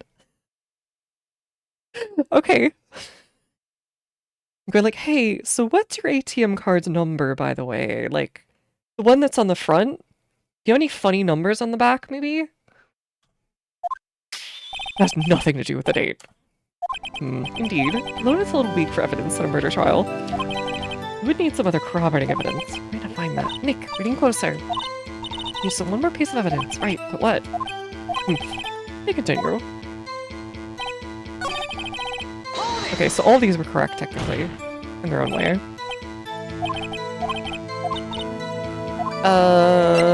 What's your name? Polly, what's your name? Polly, Squawk. Right? You can establish the parrot is named Polly. It's not anything to do with his, owner's identity.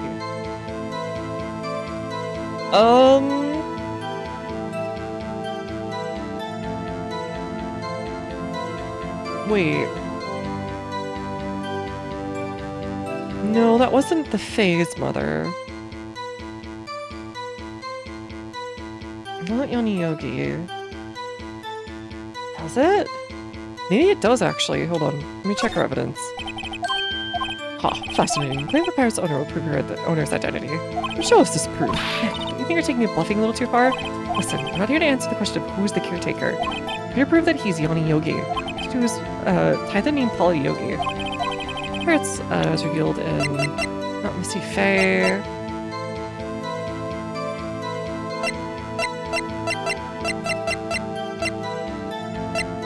Pistol.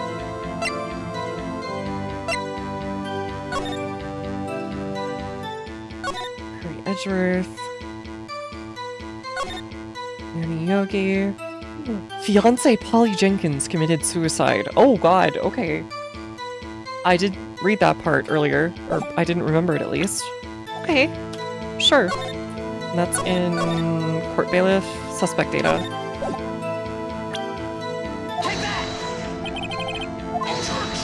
That's quite a large file you have there. Pages of proof on them. It's like 3 pages here. Show us or stop wasting our time. Where in this file is the information connected? Suspect data. It's on the suspect data page. This page has all the information about Yomi Yogi. And after he was arrested, his fiancée committed suicide, see? Indeed, it does say that, yes. Oh god, that's why he was pretending to be... Was he basically treating people who came in like his kids because he saw the parrot as his wife a little bit? Man, that's kind of messed up, actually.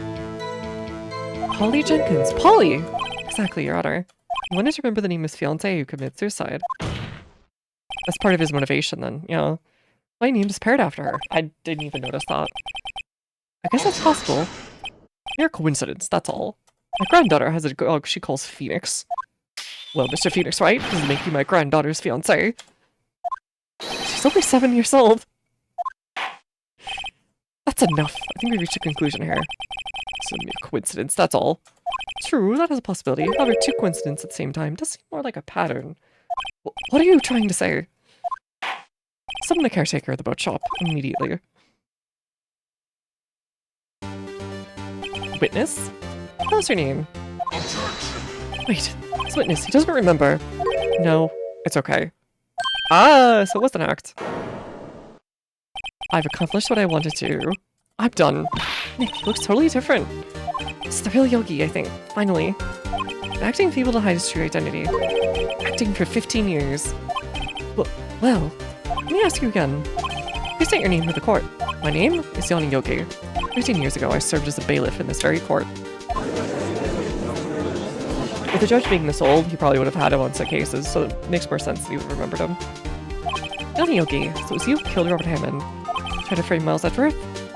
Yes, it was me. I did it. They put me on the witness stand 15 years ago. Robert Hammond, he said I was mentally unsound. Maybe it would get me innocent, get me off the hook. Oh god, and then he just went with it for the rest of his life. So, I pretended to have brain damage. I was innocent, really, but he didn't believe me. He won the trial, but I lost everything. Lost my job, my fiancé, my social standing. And this year, 15 years later, a package arrived. It was a letter and a pistol. Dang, that's kind of bold sending that through the mail, honestly. It was a plan for me to take my revenge on the people who ruined my life. I didn't care who had sent it. I thought this was my chance after 15 years. This was it. My only chance to have my revenge on Robert Hammond and Miles Edgeworth. I have no regrets. Wait a minute. Revenge against Miles Edgeworth? What do you mean? I'm not at liberty to speak on that matter. Why don't you ask Mr. Edgeworth yourself? Yeah, admit it. I was the one who killed Robert Hammond. Okay, so that part of the case is out of the way. Now we go to the real, like, boxing match. I'm under arrest, Your Honor. I saw no room for error in his confession. And the defendant, Miles Edgeworth, is innocent, in this case at least. So he ruined his own case record to then set up maybe a second trial? I'm gonna have 2 trials. Why don't please take the stand? A few mysteries left unsolved, but you are clear of suspicion in this particular case. I'd like to pass judgment on the murder of Mr. Robert Hammond. Any objections? I don't believe it. Why isn't Von Karma saying anything? Okay, well, this court still finds the defendant Miles Edgeworth not guilty. Hey.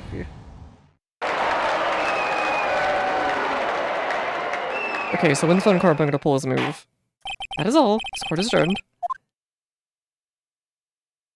Objection! Someone just say objection? It wasn't Von Karma. That means no. Oh god, does a guilty conscience get to him? Edgeworth? Your Honor, I object to your judgment. Oh god, why? What do you mean? I'm not innocent at all. I have a feeling he just remembered it wrong. As we've heard, Yanni Yogi killed Robert Hammond in revenge. Revenge for what? Nick, for this trying to confess. I'm gonna say he's guilty. I'm gonna tell them he was the murderer in Deal 6. I'm gonna tell them he killed his own dad. I'm going to do. Leave it to Edgeworth, honestly. There's no avoiding this at this point. No. Edgeworth thought about this one long and hard. Isn't my place to interfere. Nick, are you sure? What do you do about it? That's his problem now. 15 years, I've had a recurring dream. A nightmare. It's only a nightmare. That's what I told myself. And I know it wasn't a dream. Yanni Yogi wasn't the killer. Incident where your father died? From the distance of the shot, it wasn't suicide either. Everything was clear as day. The murderer. Criminal of Deal 6. It was me. Your Honor, I confess. I'm guilty for Deal 6, the statute of limitations which ends today. The culprit is me. So this is what Von Karma was banging on it. Okay. It's certainly unexpected. The current incident is confessing to a different crime. Of course, the statute of limitations runs out today. I'm not really sure how to deal with this. Bah, it's obvious. We'll do trial right here and now. So this is what he planned on. This was his whole revenge plan. And if nobody said anything, he wouldn't have been able to do jack nothing. Okay. Try this man for his crime of 15 years ago. I think I would like to take a 5-minute recess. In this time, we'll consider the appropriate course of action. Court is adjourned.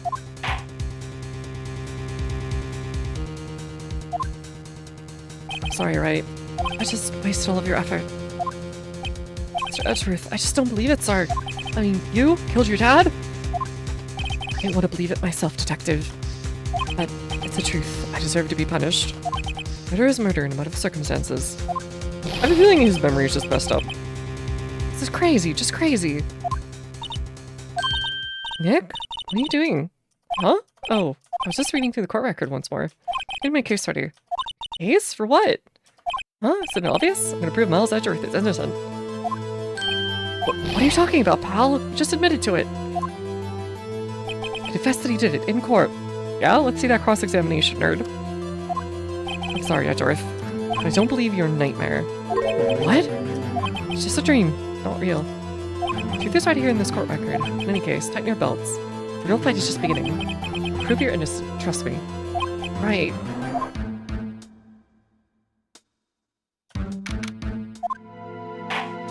Now then, I'd like to resume our trial. Judge? Miles Edgeworth has admitted his own guilt. He's confessed his crime. Let's begin by hearing his testimony. Then, though pointless, let the defense do their cross-examination. The statute of limitations runs out today. Though it's unconventional for me, I'd like to run this one by the book. I see. He's that confident, huh? Does the defense have any objections? No, Your Honor. But Karma, you knew this was gonna happen from the beginning, didn't you? Very well. Will Miles Edgeworth take the stand? Will the witness state his name and profession? Miles Edgeworth, I am the prosecuting attorney. Mr. Edgeworth, 15 years ago you mistakenly killed your father, Gregory Edgeworth. Is this correct? It is correct. Then testify about this matter to the court. Edgeworth was telling me about his dream yesterday. I noticed something. One detail didn't quite fit. Be the key, if only I could get it to work. Wait, he threw it at the other guy though, not his dad. Please, please. That day, I got in the courtroom to observe one of father's trials. As he went to leave, an earthquake struck, trapping us in the elevator. I thought Mr. Yogi lost their composure and began to argue. Just then, something heavy fell at my feet. I picked it up and threw it at Mr. Yogi. I wanted them to stop fighting. A moment later, there was a single gunshot, then a scream. A terrible scream, I remember today. That's all. Until now, you thought this memory was a dream? You were stuck in the elevator for 5 hours. When the elevator ran out, I lost my memory. Oh, same claim Mr. Yogi has made. Very well. That's right. The cross-examination. Yes, Your Honor. Dang, right at the end of the game, we get a real trial where no one's pulling shenanigans. Just a witness who's probably misled himself. What's the trial your father was involved in that day? I don't remember things very clearly. The two things. I know my father lost, and Mr. Karma was the prosecuting attorney. Mr. Von Karma? You were handling that? Okay, so I was right from earlier. He was the prosecuting attorney. It was 15 years ago. I don't remember the details. So untrue when you took a 3-month vacation. Cousin Edgeworth pointed out the problem Von Karma's evidence. Until the unit earthquake struck. So there was 3 people, including yourself, trapped in the elevator. Yes, myself, my father, and Yoni Yogi. We were fine at first, but then as time passed, no one came to help. Father and Mr. Yogi lost their composure and began to argue. What did you do then? I was a 9-year-old boy at the time. What could I do? I was scared, trembling in the corner. But then... something heavy fell at my feet. What was it? A pistol. I assume it was the bailiff's, Yoni Yogi's. Safety must have come off when it fell from his holster. And that's a crap safety. He picked it up. What happened next? Picked it up and threw it at Mr. Yogi. I wanted them to stop fighting. Did you know it was a pistol when you threw it? I think I knew. I knew it was dangerous. The air was getting so thick I panicked. So, you're saying that you threw the pistol at Mr. Yogi? I was in a daze. A moment later, there was a single gunshot, then a scream. Gunshot fired once. Yes, I think after I threw it, I lost consciousness. Lies is infinite vampire. He surely remembers everything, but when for a kid it was life-changing tragedy, for a vampire it was Tuesday. Apparently he cared enough just for the inconvenience. This man got inconvenienced once, had like a genuine like crash out for 3 or 4 months, and then like came back with the revenge story. Hello, hey Zelda. Since then, it got echoed in my head every day. I'm shot in that horrible scream. I think that's the one. This day... Yes, I can practically hear it now. I doubt I'll ever forget that scream as long as I live. Liz! Part of the testimony that clearly contradicts the evidence. I don't know what it means. Better find out and quick.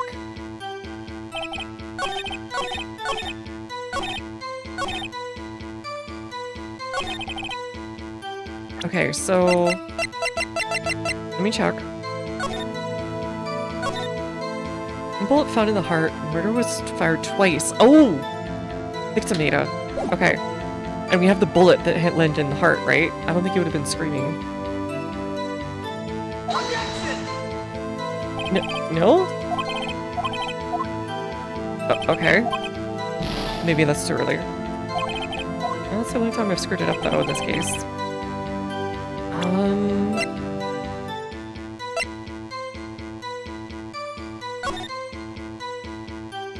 Wait. Wait! There's a bullet in the glass and then a bullet in the heart. How do I tell the judge of this? He heard a scream, but there would have been 2 shots, right? And there was only 1 shot there, which means when he wildly threw the pistol, it probably hit the glass. And then Yanni Yogi or, I don't know, something else happened. And then the second shot hit his heart. I think that might be it.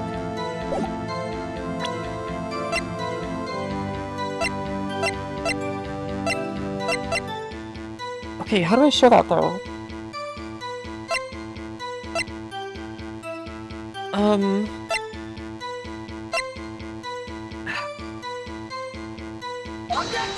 No? Okay.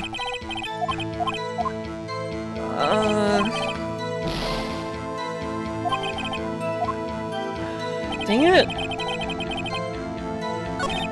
A single gunshot. Okay. Is it here that you want? Because there's 2 shots here. Very clearly, like in the thing, and it didn't go through his body because you found it in his heart. How do I say that?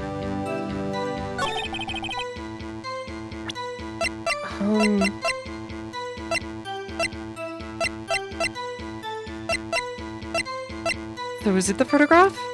It has to be the photograph then. That's the only thing I can think of, because that's the one that shows 2. It does contradict! Oh my god, Judge.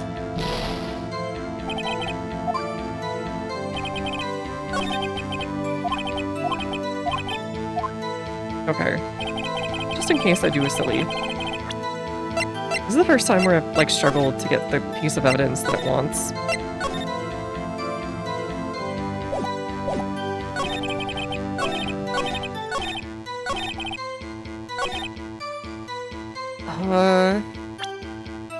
What am I not getting?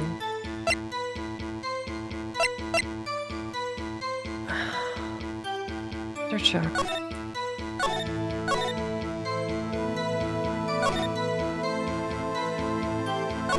Fired twice. Okay, it does say that in the thing.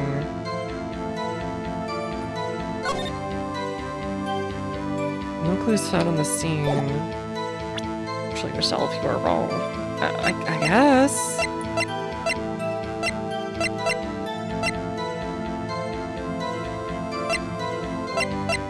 What's up the metal detector?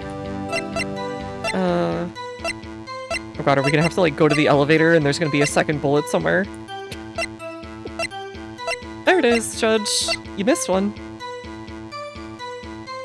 Oh god, that reminds me. There were some old houses in a town I lived in at one point, and there were still bullets from the Revolutionary War stuck in the side, including a cannonball in one of the chimneys lodged in the side.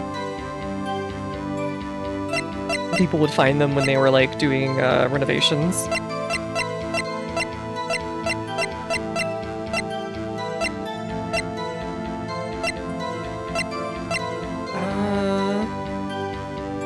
Just saying Polly. Right hand. Yeah, there's just a lot of dinks. A little bit of wall art. Actually, some of them did put it up there. I know one person who found a rusted musket in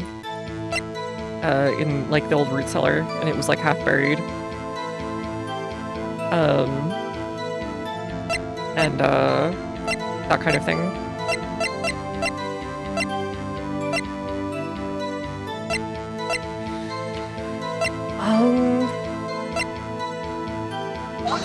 No? What was the one I didn't show on that particular thing?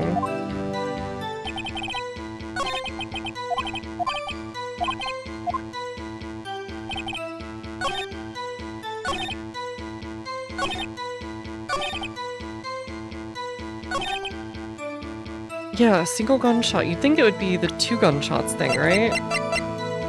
Hold on. I did a silly not saving before this, but I thought I had it.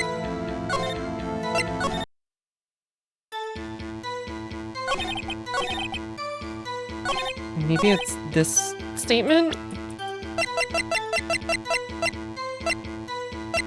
There was 2 gunshots. I don't know. I just don't know what they want me to say here. This one might be like a weird logic thing. It's been pretty good about not doing that before.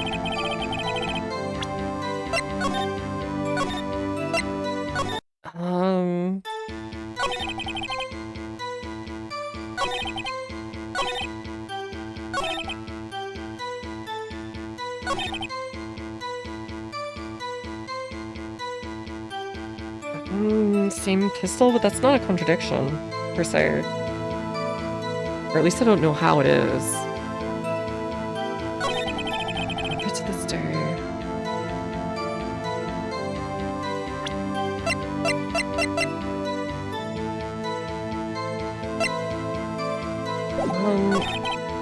There's supposed to be 2 gunshots, right?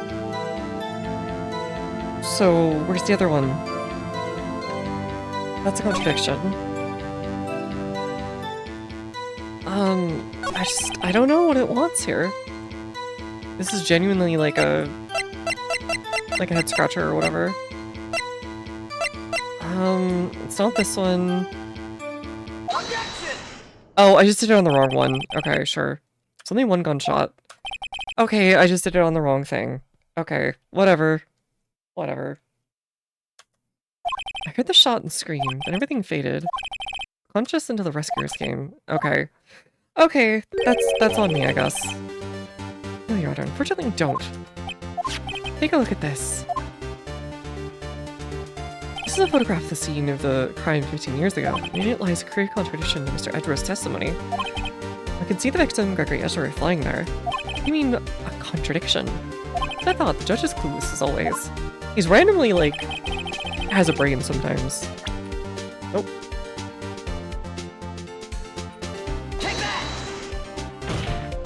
It should be obvious the contradiction is here. One hole in the door. Your Honor, Wells Edgeworth testified there's only 1 gunshot. I was photographed at 1, but 2 shots were fired. 1 shot at the victim, the other hit the elevator door and probably fell down the shaft. Why did Wells Edgeworth only hear 1 gunshot? The photograph does seem to confirm the 2nd shot. However, when was the hole in this elevator made? Could have been there before the incident occurred. Oh, come on, Karma. It was there before. It has nothing to do with the incident. Mr. Wright, do you have proof that this bullet was caused at the time of the incident? Yes. I think I'll be able to show you proof. What? Impossible! Mr. Von Karma, save your surprise for after you've seen the evidence. Bullet hole in the door was related to this incident.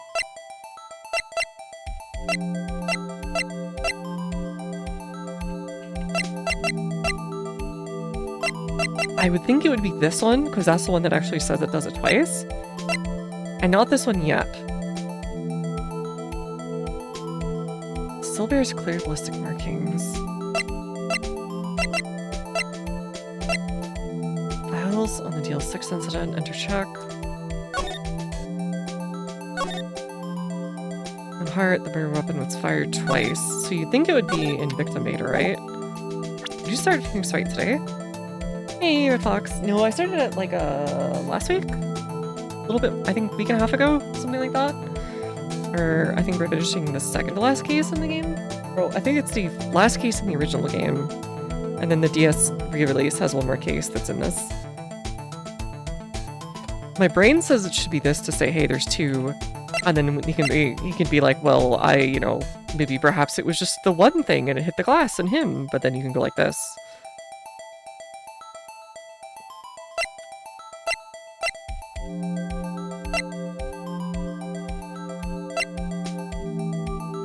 It's only through the initial glass, so that would mean it didn't go through both, which would mean it was not unrelated, right? It would have been between the floors. I could go with that, but I don't think that's what they want. I could go here. Answers in this file. You do enjoy checking out that file, don't you? I don't accept this evidence unless you can tell us what page it's on. Victim data. Look at the victim data in this file. He's so proud of himself. It says quite plainly, the murder weapon was fired twice. Miles Edgeworth only heard one gunshot. Oh, that's the exact same thing as the first case. Yet the murder weapon was fired twice. The heck? Order! Mr. Bright, what are you driving at? Simple, Your Honor. At the time of the incident, 2 shots were fired. One into Gregory Edgeworth's heart. That hit the elevator door.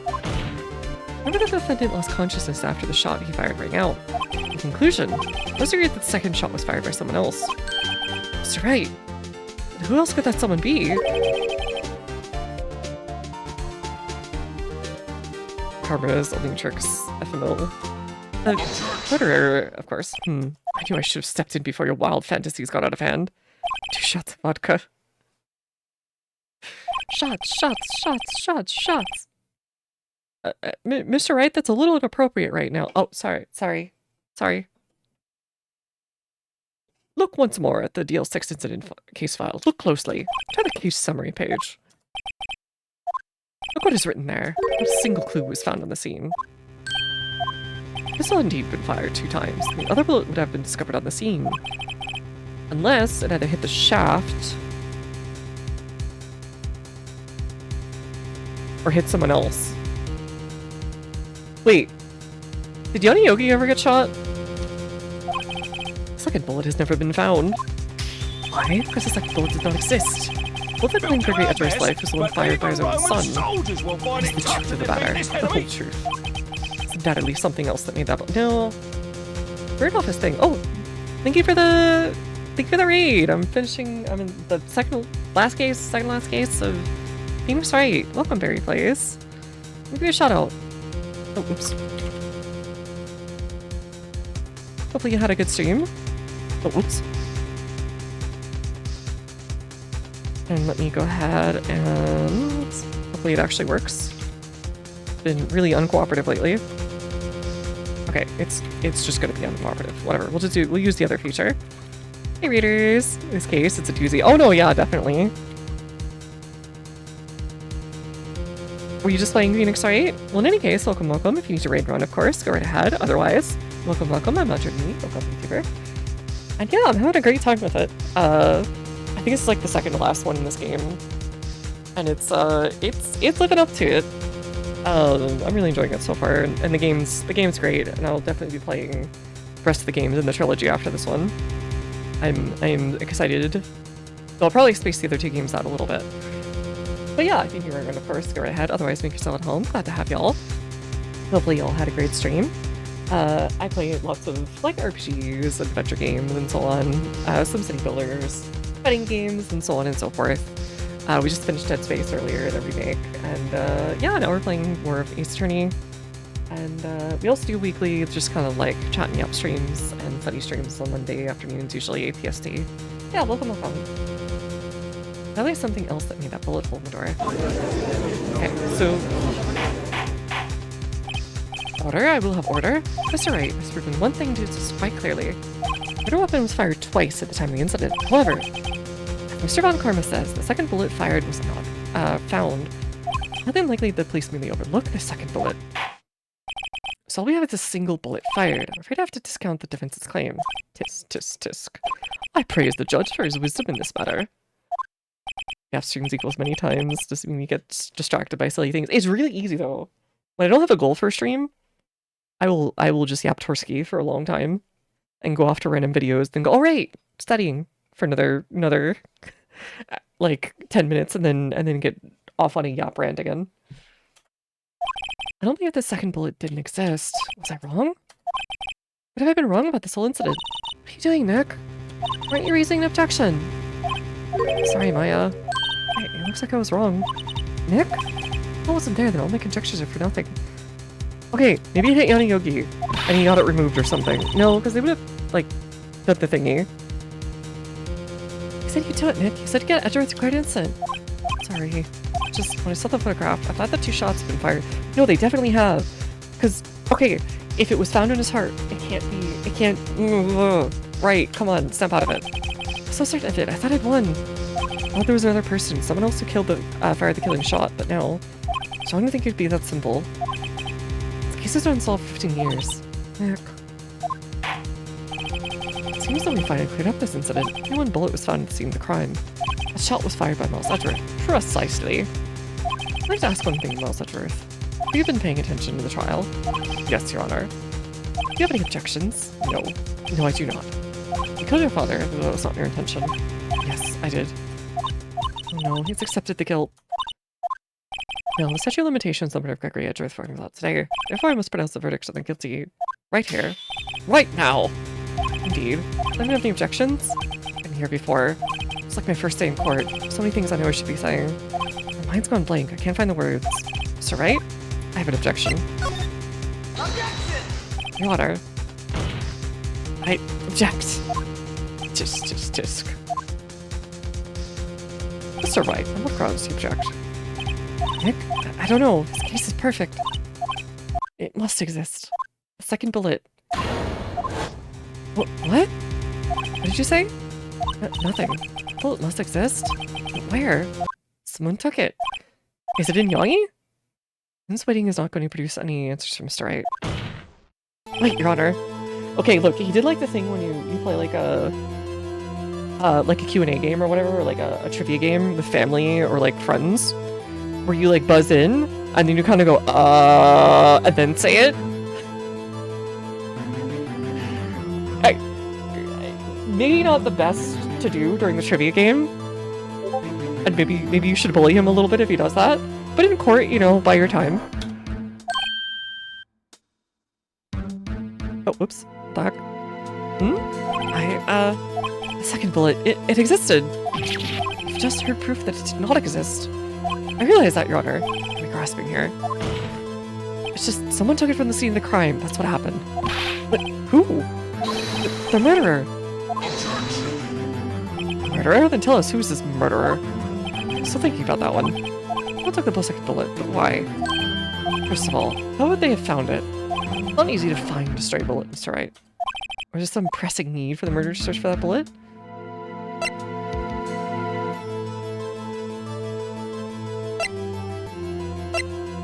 If they got shot, they didn't need it. It would be with them, right? I wonder if I've spent time with it for that stray bullet. Well, murderer had no reason to take the bullet. I don't want to admit it, but it's true. Had to take it. You're thinking too normal. Think crazy. Don't know why a bullet was taken? Think why the bullet had to be taken. Hey, you're dead. You could just, like, talk to the guy. Yes, Your Honor. No idea what I'm doing. The murderer had no intention of taking the bullet. But, the murderer had to take that bullet. To Mr. Wright? For instance. For instance what? You roller, hit the murderer. There we go! I'm just saying coincidence. I mean, but hey, you'd have to take it with you, wouldn't you? Not like you could perform surgery and you couldn't... Oh yeah, and you couldn't go to a doctor to get rid of it either.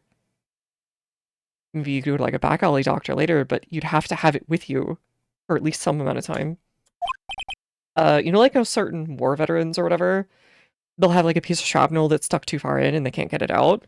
Or like, it's just not worth getting it out because it'll cause more damage than like leaving it in. Like that kind of thing.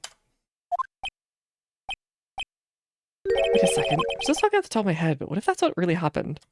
Let me get this straight. Time of the murder themselves was shot. They left the second bullet still inside. Oh god! It hurt me, it hurt me, it hurt me, it hurt me. So you know how there wasn't like a squelch? And you know how you heard like a loud scream? He doesn't say he heard a shatter. But what if he shot through the window and it hit somebody else? It wasn't even Johnny Yogi. Which means he didn't in fact shoot someone. So I guess that's assault. But I think you'll take that over I guess it's not really assault, it's like accidental hitting someone and then somebody else shot your dad. So you never killed anyone. You did shoot a guy. I don't know who it was. The second bullet still inside them. The sleeping alone bullet at the scene. I don't think it would be like another bail. It would have to be someone who's already in the case, because that's how it works. I'm right. He was also there that day, so he is a suspect now. Literally anyone who was there was a suspect at this point. It wouldn't be Hammond, was it? No, because then they would have found another bullet in the autopsy, wouldn't they? What if the murderer shot himself and the victim? Oh god. Just for fun. The two people rescued from that elevator. Knows that Dorothy and Yogi Yogi were both unharmed, so that would mean the murder came from outside, yes.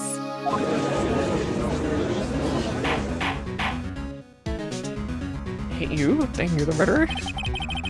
Didn't fight inside the elevator. Trying to stop them, boy picks a pistol. Where is it? Pistol discharges a bullet. The bullet goes through the elevator door and hits Frankenstein, apparently. And hits the murderer outside. The boy loses consciousness. Oh no. It's the guy from all those dojins. Look away, chat. Look away. He opens the elevator and sees the men inside. Wait, he's bald. Judge? Hey, Judge? Do you have any x-rays done recently? You're the most unpredictable defense attorney I've ever known. And until you're grasping it, I cannot deny the possibility. What are you saying? Deny it! Deny it! No one involved in the incident was wounded. There was no murderer. Okay, now you're just protesting too much. You'd be just smug and going haha otherwise. Oh god, the judge being the murderer would be the biggest twist. Johnny Sins was the murderer. No one was at the time of the incident. He's right. Think of anyone. Hey, Nick. I just thought of something really crazy.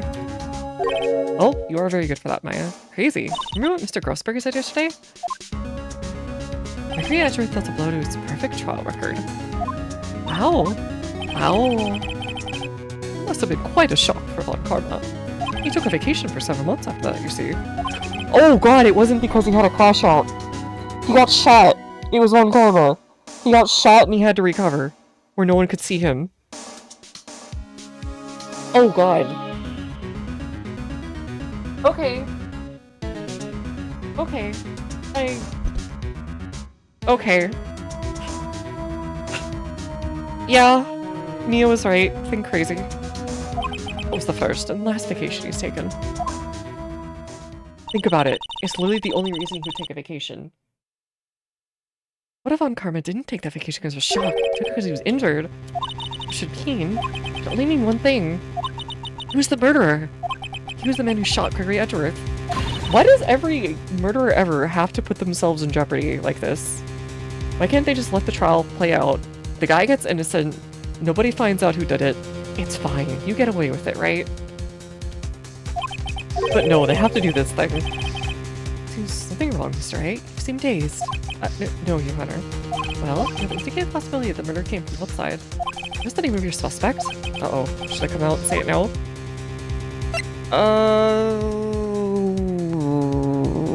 Say it now.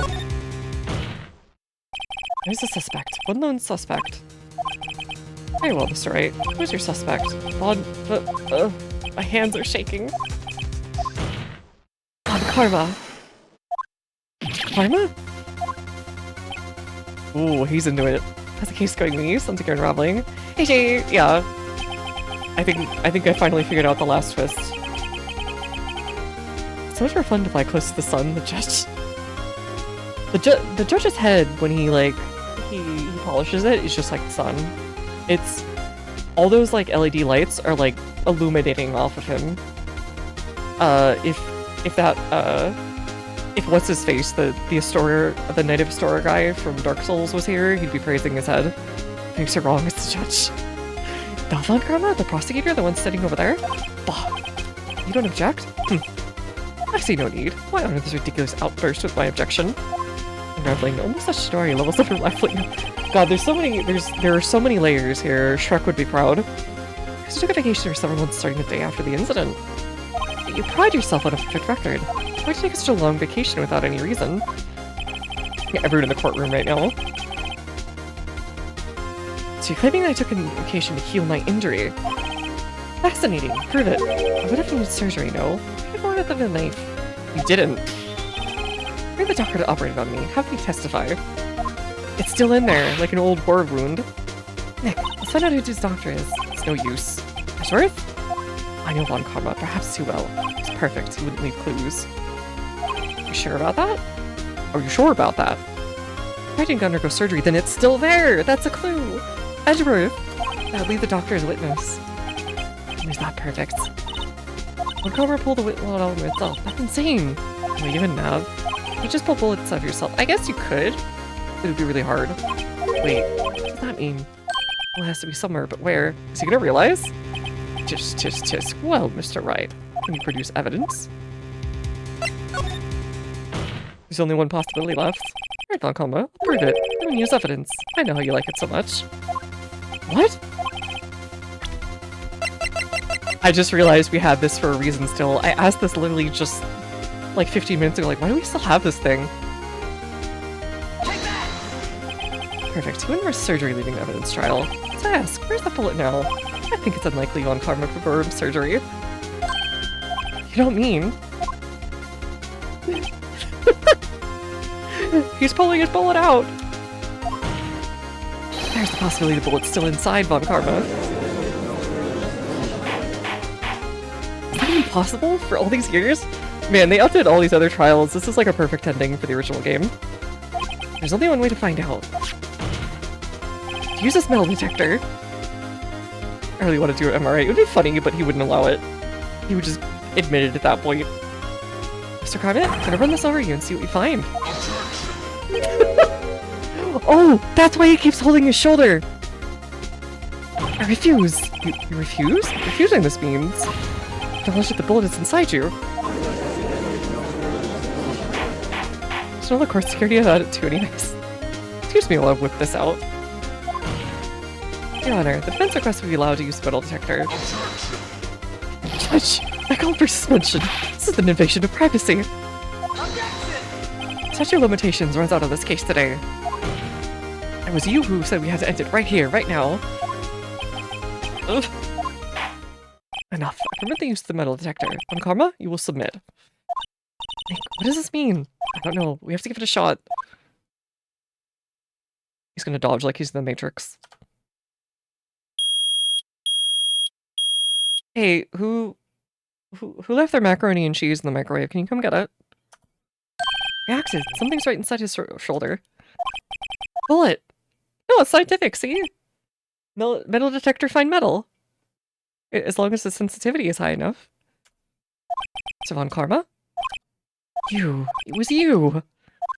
But you racked yourself with guilt all these years, and it was just him. I was afraid this would happen. So I remained silent. Huh? Indeed, there's a bullet in my shoulder. However, it's nothing to do with this incident. Oh my god. What? Shot in the shoulder long before DL6, and when was this? I blame the bullet has in my shoulder has no relation. Yeah, so you gotta play the knife right. Alright, thank you.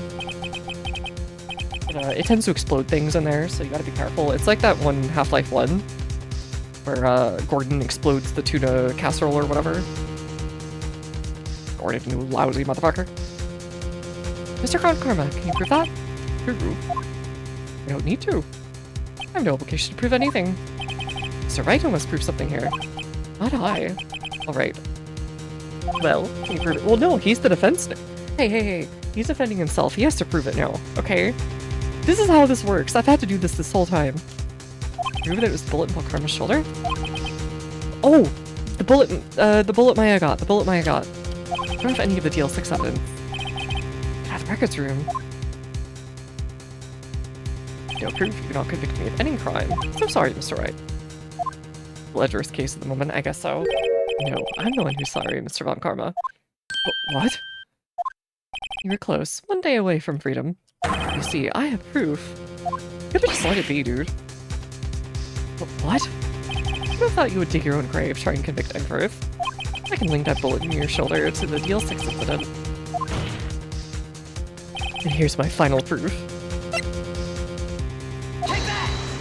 That's... bullet? Where did you get that? The bullet was used in deal 6. It was taken from the heart of the victim, Mr. Gregory Edgeworth. The bullet is quite preserved, with all the ballistic markings intact. Ballistic markings. You may recall the term. What about the first trial 2 days ago? Hey, Dorkwad, guess who's going under surgery finally? Ballistic markings are the fingerprints of a weapon. The bullets fired from a gun are marked with the weapon's unique pattern. By examining markings, you can tell which weapon fired the bullet. It's quite accurate. We have 2 bullets in our possession. One bullet removed from Gregory's Edgeworth's heart. The other, Mr. Von Karma, is the bullet buried in your shoulder. You can analyze both bullets. Then, the markings matched. We would know that both bullets have been fired from the same gun. The very same pistol, in other words, the murder weapon that killed Gregory Edgeworth. Oomph, oomph. Mr. Von Karma, you let us remove the bullet from your shoulder. And we'll compare the ballistic markings to this bullet. Making slicing noises on the screen. So, Mr. Von Karma. That's great. Oh god, he's having a... This is what people mean by a crush out. That scream! I've heard that scream before. Wait, I know! Oh god, he heard him screaming. I feel like Von Karma deserves due process to introduce new evidence to court. Yeah. We have to do the surgery in the courtroom? Yes. Quiet. I said quiet. I'll make this any easier. Breathing my air. I'll stop you. Stop breathing my air! Get away! Get away from my father! Oh god, it was him screaming. That scream I heard in the elevator. 15 years ago. Von Karma. It was you who screamed. Mr. Von Karma? Oh god. I think this thought only you would dare defy me. So it was you. Oh god! You and your father are my curse. Your father shamed me with a penalty in my record. You left a scar on my shoulder that would never fade. I'll bury you, I'll bury you, I'll bury you. Okay. Do we want to stop him before he, has a Dead Space moment and, is dead on the floor? Oh god, he's making the earthquake too. Chief Prosecutor, I'm sorry. Karma, it's not like you to make this kind of error. I thought that Edgeworth would be the one to catch you. I was careless. I'm sorry, but you will have to be penalized. I've forgiven you in the past, but not this time. Edgeworth! So basically, in a moment of being angry about getting a negative mark on his school record, he killed someone. Nice! It's like a shock like I'd never known. Me? Penalized? It took me hours for me to regain my composure. Suddenly I found myself in the darkness. I was in the court records room. I was alone in there without thinking. It was pitch black. The lights must have gone out. I hall and felt my way to the elevator. I pressed the button, but nothing happened. Then there was a noise. I was in pain, a horrible burning pain in my shoulder. Just then the lights came back on. The elevator door before my eyes. A little overreaction. I saw 3 people inside, all lying unconscious from oxygen deprivation. To my surprise, a pistol lay at my feet. I knew then it was my destiny. I was going to be bald. In his last moments, Gregory Edgeworth was still unconscious. He died, never knowing who had shot him. Oh! So that's why he thought it was Mr. Yogi. He was fooled. It was the perfect crime. Even the ghost didn't know. Because he wasn't dead yet. Well, I guess the spirit doesn't immediately leave the body, I guess, and see that who was leaving. Oh well, whatever. Who knows how that works. No, his monologue. It's on his monologue. Quick, interrupt and say, duh, nobody cares, nerd. Exactly. It's a normal, calm reaction. It's normal. Judge? What are you doing? Do your job. Bring an end to this miserable shop. Now, end it. Very well. Okay. It appears we have come a very long way to end of this maze. Kitchen here, Cider. Mr. Allsworth? Yes, Your Honor. You were innocent. You are innocent. As you said, it was all a nightmare. Yes, Your Honor. The court finds the defendant, Mr. Miles Edgeworth. 2 non-guilties for 1 trial. Pogging. And we get a bonus guilty. That is all. Court is adjourned. What about that guy? Do we, are we arresting him? Is he just walking away? Nick, we did it! Did you see his face? Well, he can't look paler than usual. He's pretty to be all cool, but inside you crushed him, Nick. Crushed! Gotta say I'm impressed. No, you bastard, and Shivari. Oh, it was pretty close though. I'm sure we'd had it. You know, I was on the verge of tears the whole time myself. It was all just a good memory. It was finally over, Edgeworth. He walks away because of status of limitations. No, he was under it. We were under it by about like 12 hours. Right? Yeah? I'm not sure how to say this. Your fly is unzipped. I'm leaving now. I know. Chai, thank you. I see. Thank you, right? You're welcome. I think you could have done better than that. Sorry, I'm not good at this sort of thing. A lot to learn, Edgeworth. I wonder if he'll have the edge taken off finally. Just got you there. Whoop! Does he literally pull up to like conversations like whoop whoop? Pull over. The cops are here. Amazing, pal. You pulled through just like I thought you would. I'll never forget this. Tonight, let's party. Dinner's on me. You make like nothing, dude. I feel bad about that. Let's just go get some cheap burgers, okay? Yeah, my salary went down a bit this month, but who cares? You, Mr. Edgeworth? Take a lesson from Detective Gumshoe. That's how you say thank you. Can't be Edgeworth without an edge. I know, that is true. I see you. Whoop. Okay. I feel foolish. Don't worry. Take it a little time. You'll get used to it. Mr. Edgeworth has 15 years of getting a little silly with it to make up for. 15 years since I've seen Edgeworth this unguarded.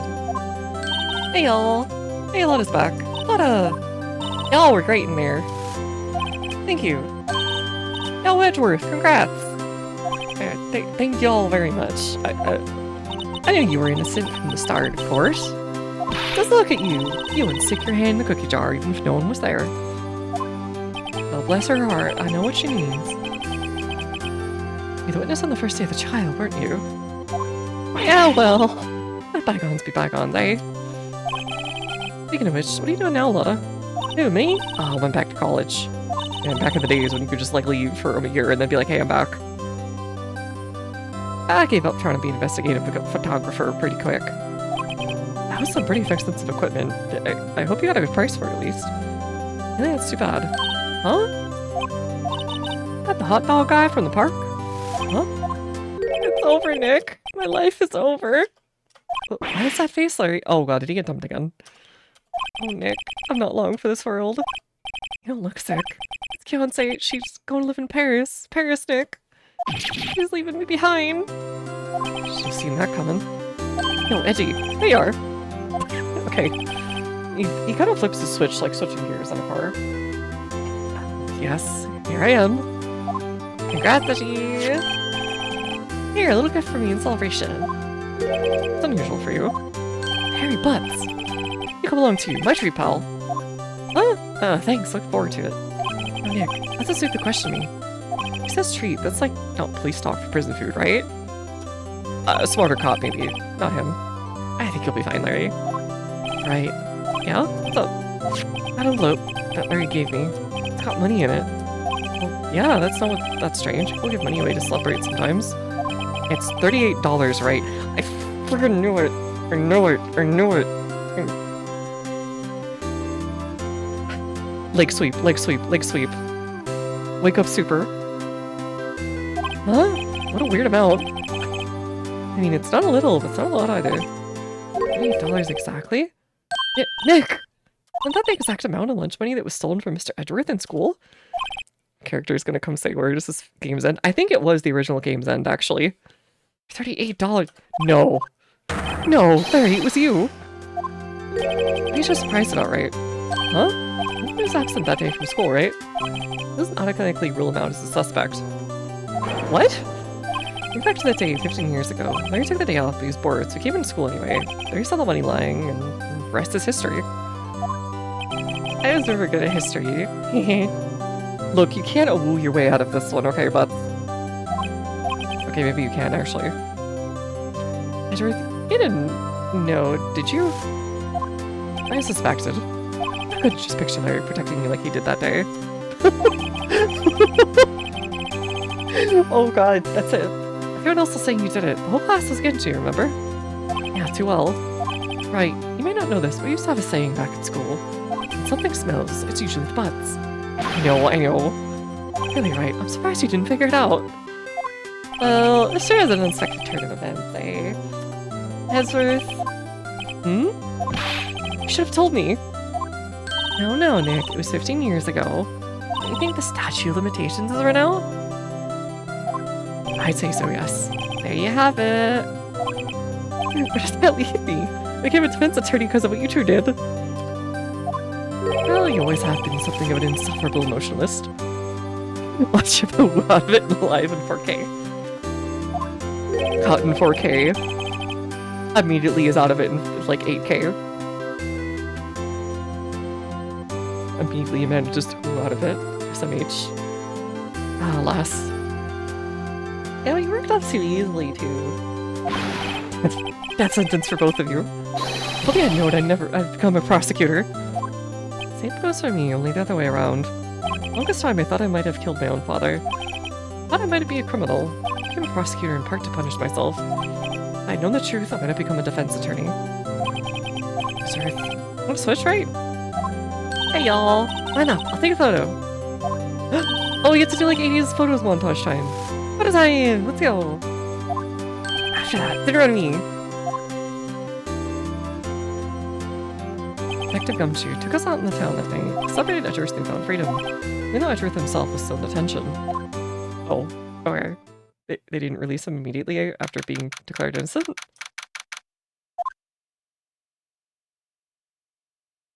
Oh, I went a little ripper yesterday. That hurts. Huh? Did you get smashed? 5 p.m. Maybe I should go back to... or 5 a.m. I should go back to sleep. Huh? What's this? A letter? Good morning, Nick. You were really impressive yesterday. Seeing you made me think about what I'm doing here. I'm a spirit medium. I'm training, of course. I wanted to help Mr. Edgeworth too. I wanted to help you. But I couldn't. I was useless. I decided to go back to my training, but you helped us! You literally took, like, a taser shot for, like, getting us key evidence. I'm a full-fledged spirit medium, for starters. I couldn't say it to your face, so I left this later. Bye, Nick. Oh. Hi, what time is it? Oh, the first train probably hasn't left, yeah. First train's... I've already left the station. Maya... She's way too hard on herself. Maya, A, you're like 17, it's fine. B... Look, I thought I was useless. I still think I'm useless sometimes. But I thought I was useless at 17, like crazy useless. Maya. So, you're leaving? Yeah. It's hard being a spirit medium, we can't talk to spirits. And I think you'll be fine without me, Nick. Be good, okay? Hold it! Oh, wait. What? I never could have saved Edgeworth here without your help. Huh? On the last day of the trial, I heard her. I heard Mia's voice. I heard my sister. Yes, only her voice, but still. At the very end, when I thought we'd lost everything. And that's my sister for you. Detective Gumshoe helped Mr. Grossberg, even Larry. The only one who couldn't help. I was useless, Nick. Don't you say you channeled her? Also, you're the only one who stopped Von Karma, Maya. Huh? I didn't do anything. I did was wander around in a daze. Sorry, but I have evidence that you helped. Evidence? Show Maya. bullet? Karma was. Oh wait, why do you still have that? You shouldn't still have that. I guess the case the statute of limitations run out technically, but now it's evidence in a new trial, so maybe not. I don't know. Karma was convinced he'd taken all the evidence pertaining to Deal 6. But you were the one who rescued the last piece of evidence you needed. It's the bullet that put an end to Von Karma. And you were the one who gave it to me. Nick. Thanks, Maya. I couldn't have done it without you. I'll be back soon. Huh? I'm gonna complete my training and come back. Okay, I'll be waiting. Of course you will. Can't run that office by yourself. You're hopeless. I don't know about that. You're gonna write a bullet from a case. He'll probably return it eventually. So this is it. See you soon, Maya. Oh, I'm gonna miss her. I'm gonna miss her so much. It's gonna suck not having her around. Oh, we even get a little CG. Thanks, Nick. Oh, it's super sweet. It's a very sweet ending. And so my story ends. Time to turn a new page. Say goodbye to my novice defense attorney that I once was. Now a new story begins. The same old crazy cast of characters. Halt. Don't you think you've graduated yet, amateur? That's alright. Perhaps you'd like to rethink that claim? Yes, Your Honor. Uh-oh. I got a bad feeling about this. This is an adorable way to end. Hey, okay. We're finished. I know there's one more bonus one from the DS version that comes up, but this is a cute way to end. Hey, pal. The Chatsworth came down the precinct to wish me a happy new year. Talk about a pleasant surprise. Whoop! Detective Gumshoe! Then he hung his head low and went right back outside. Oh no, he's trying so hard. GG. I feel like he was embarrassed or something. Strange, huh? Hey. It's okay, we'll make Edgeworth silly yet. He can't run away from us. Huh? Nick? I haven't seen him lately. Who, me? Been working at a cheese shop. We're full of cheese. That makes a nice lady. She's not exactly what we call a cheap date. Oh, she's in Hawaii right now, yeah. Another one? It was a really well done story, I thought. Original Trilogy of A is just a lot of fun. It is, it is. I can't wait to play the other two games. Who? Right? Yeah, I remember him. I hear he's been busy lately. You know, now you're ringing my own bell, but now I thought of him. I taught him everything knows. I'm sure he's grateful. I forgot to give him the super nerd's voice.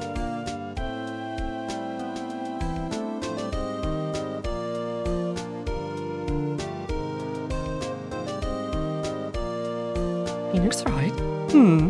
Ah, the defense attorney for whom I wrote that affidavit. Yes. Oh, you should know I've taken over management of the Kitewater Hotel recently. Should you be in the area, please stop by. I guess he gave up on the murder hotel.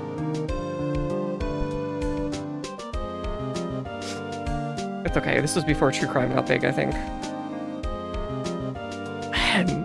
Oh, it's you. He looks right. Ah yes, Mia's understudy, was he not? I wonder how he's doing. Haven't seen him of late. Ah, the days of my youth. Like the scent of fresh lemon. You see. We took a vacation to heal from his own another bullet wound. Oh no. Phoenix Wright's been out murdering people. Cleaning the streets. Preventing new cases. He's become a vigilante. Phoenix Wright? Is he an actor?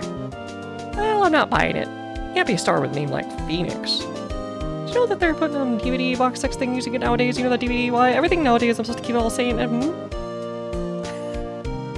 I wasn't ready for it. I would have been able to do it. Dang it. It's like reading off at a cow auction where the guy's just going like 10 million miles a minute. I'm pleased to announce Pink Princess is done. I sure will miss Wright a great deal. Oh, I'm keeping my face on the public until the show's over. I wouldn't want to ruin any kid's dreams, you know? What was his eyesight in a medium? Yeah. I had his guilt, so I cleaned out myself, dear shortly for finding MDC3. It's okay, you found evidence on literally every superhero to get them guilty. Penny! I got a letter from Maya the other day. Sounds like she caught a cold standing under a waterfall. I wanted to visit, but didn't have time, so I sent her some Pink Princess trading cards. So she can't buy them where she is. I don't know why she's living on anyways. I love her, she's so good. Penny could be my friend Anita.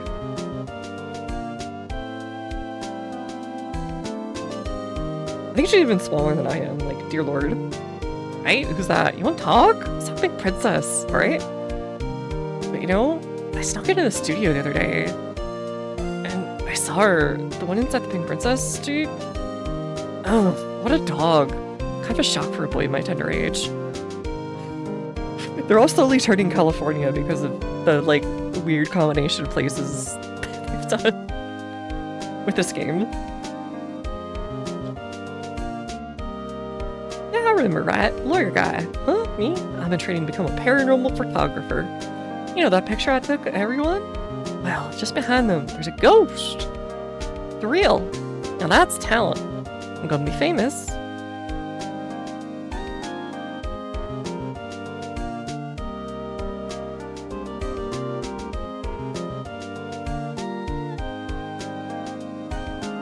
Oh, this is so cute.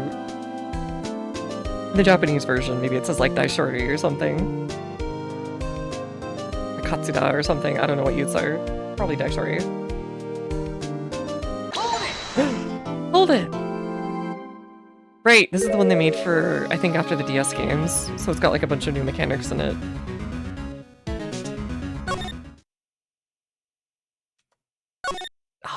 Okay, that was a really wonderful end. So I think that's what I'll call it, actually. What the? Huh? Okay. Wait, what's this?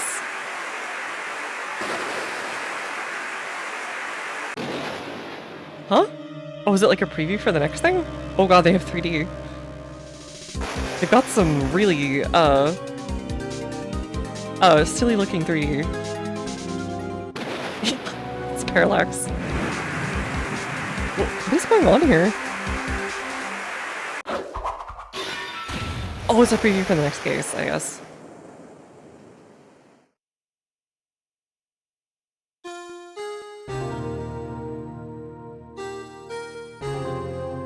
Dos Maderos, welcome to the DS, baby. It's been 2 months since I left the office. I had offers, but none I took. The girl showed up. Can I save? Oh, okay. I thought I could, like... Okay. Let's call it there.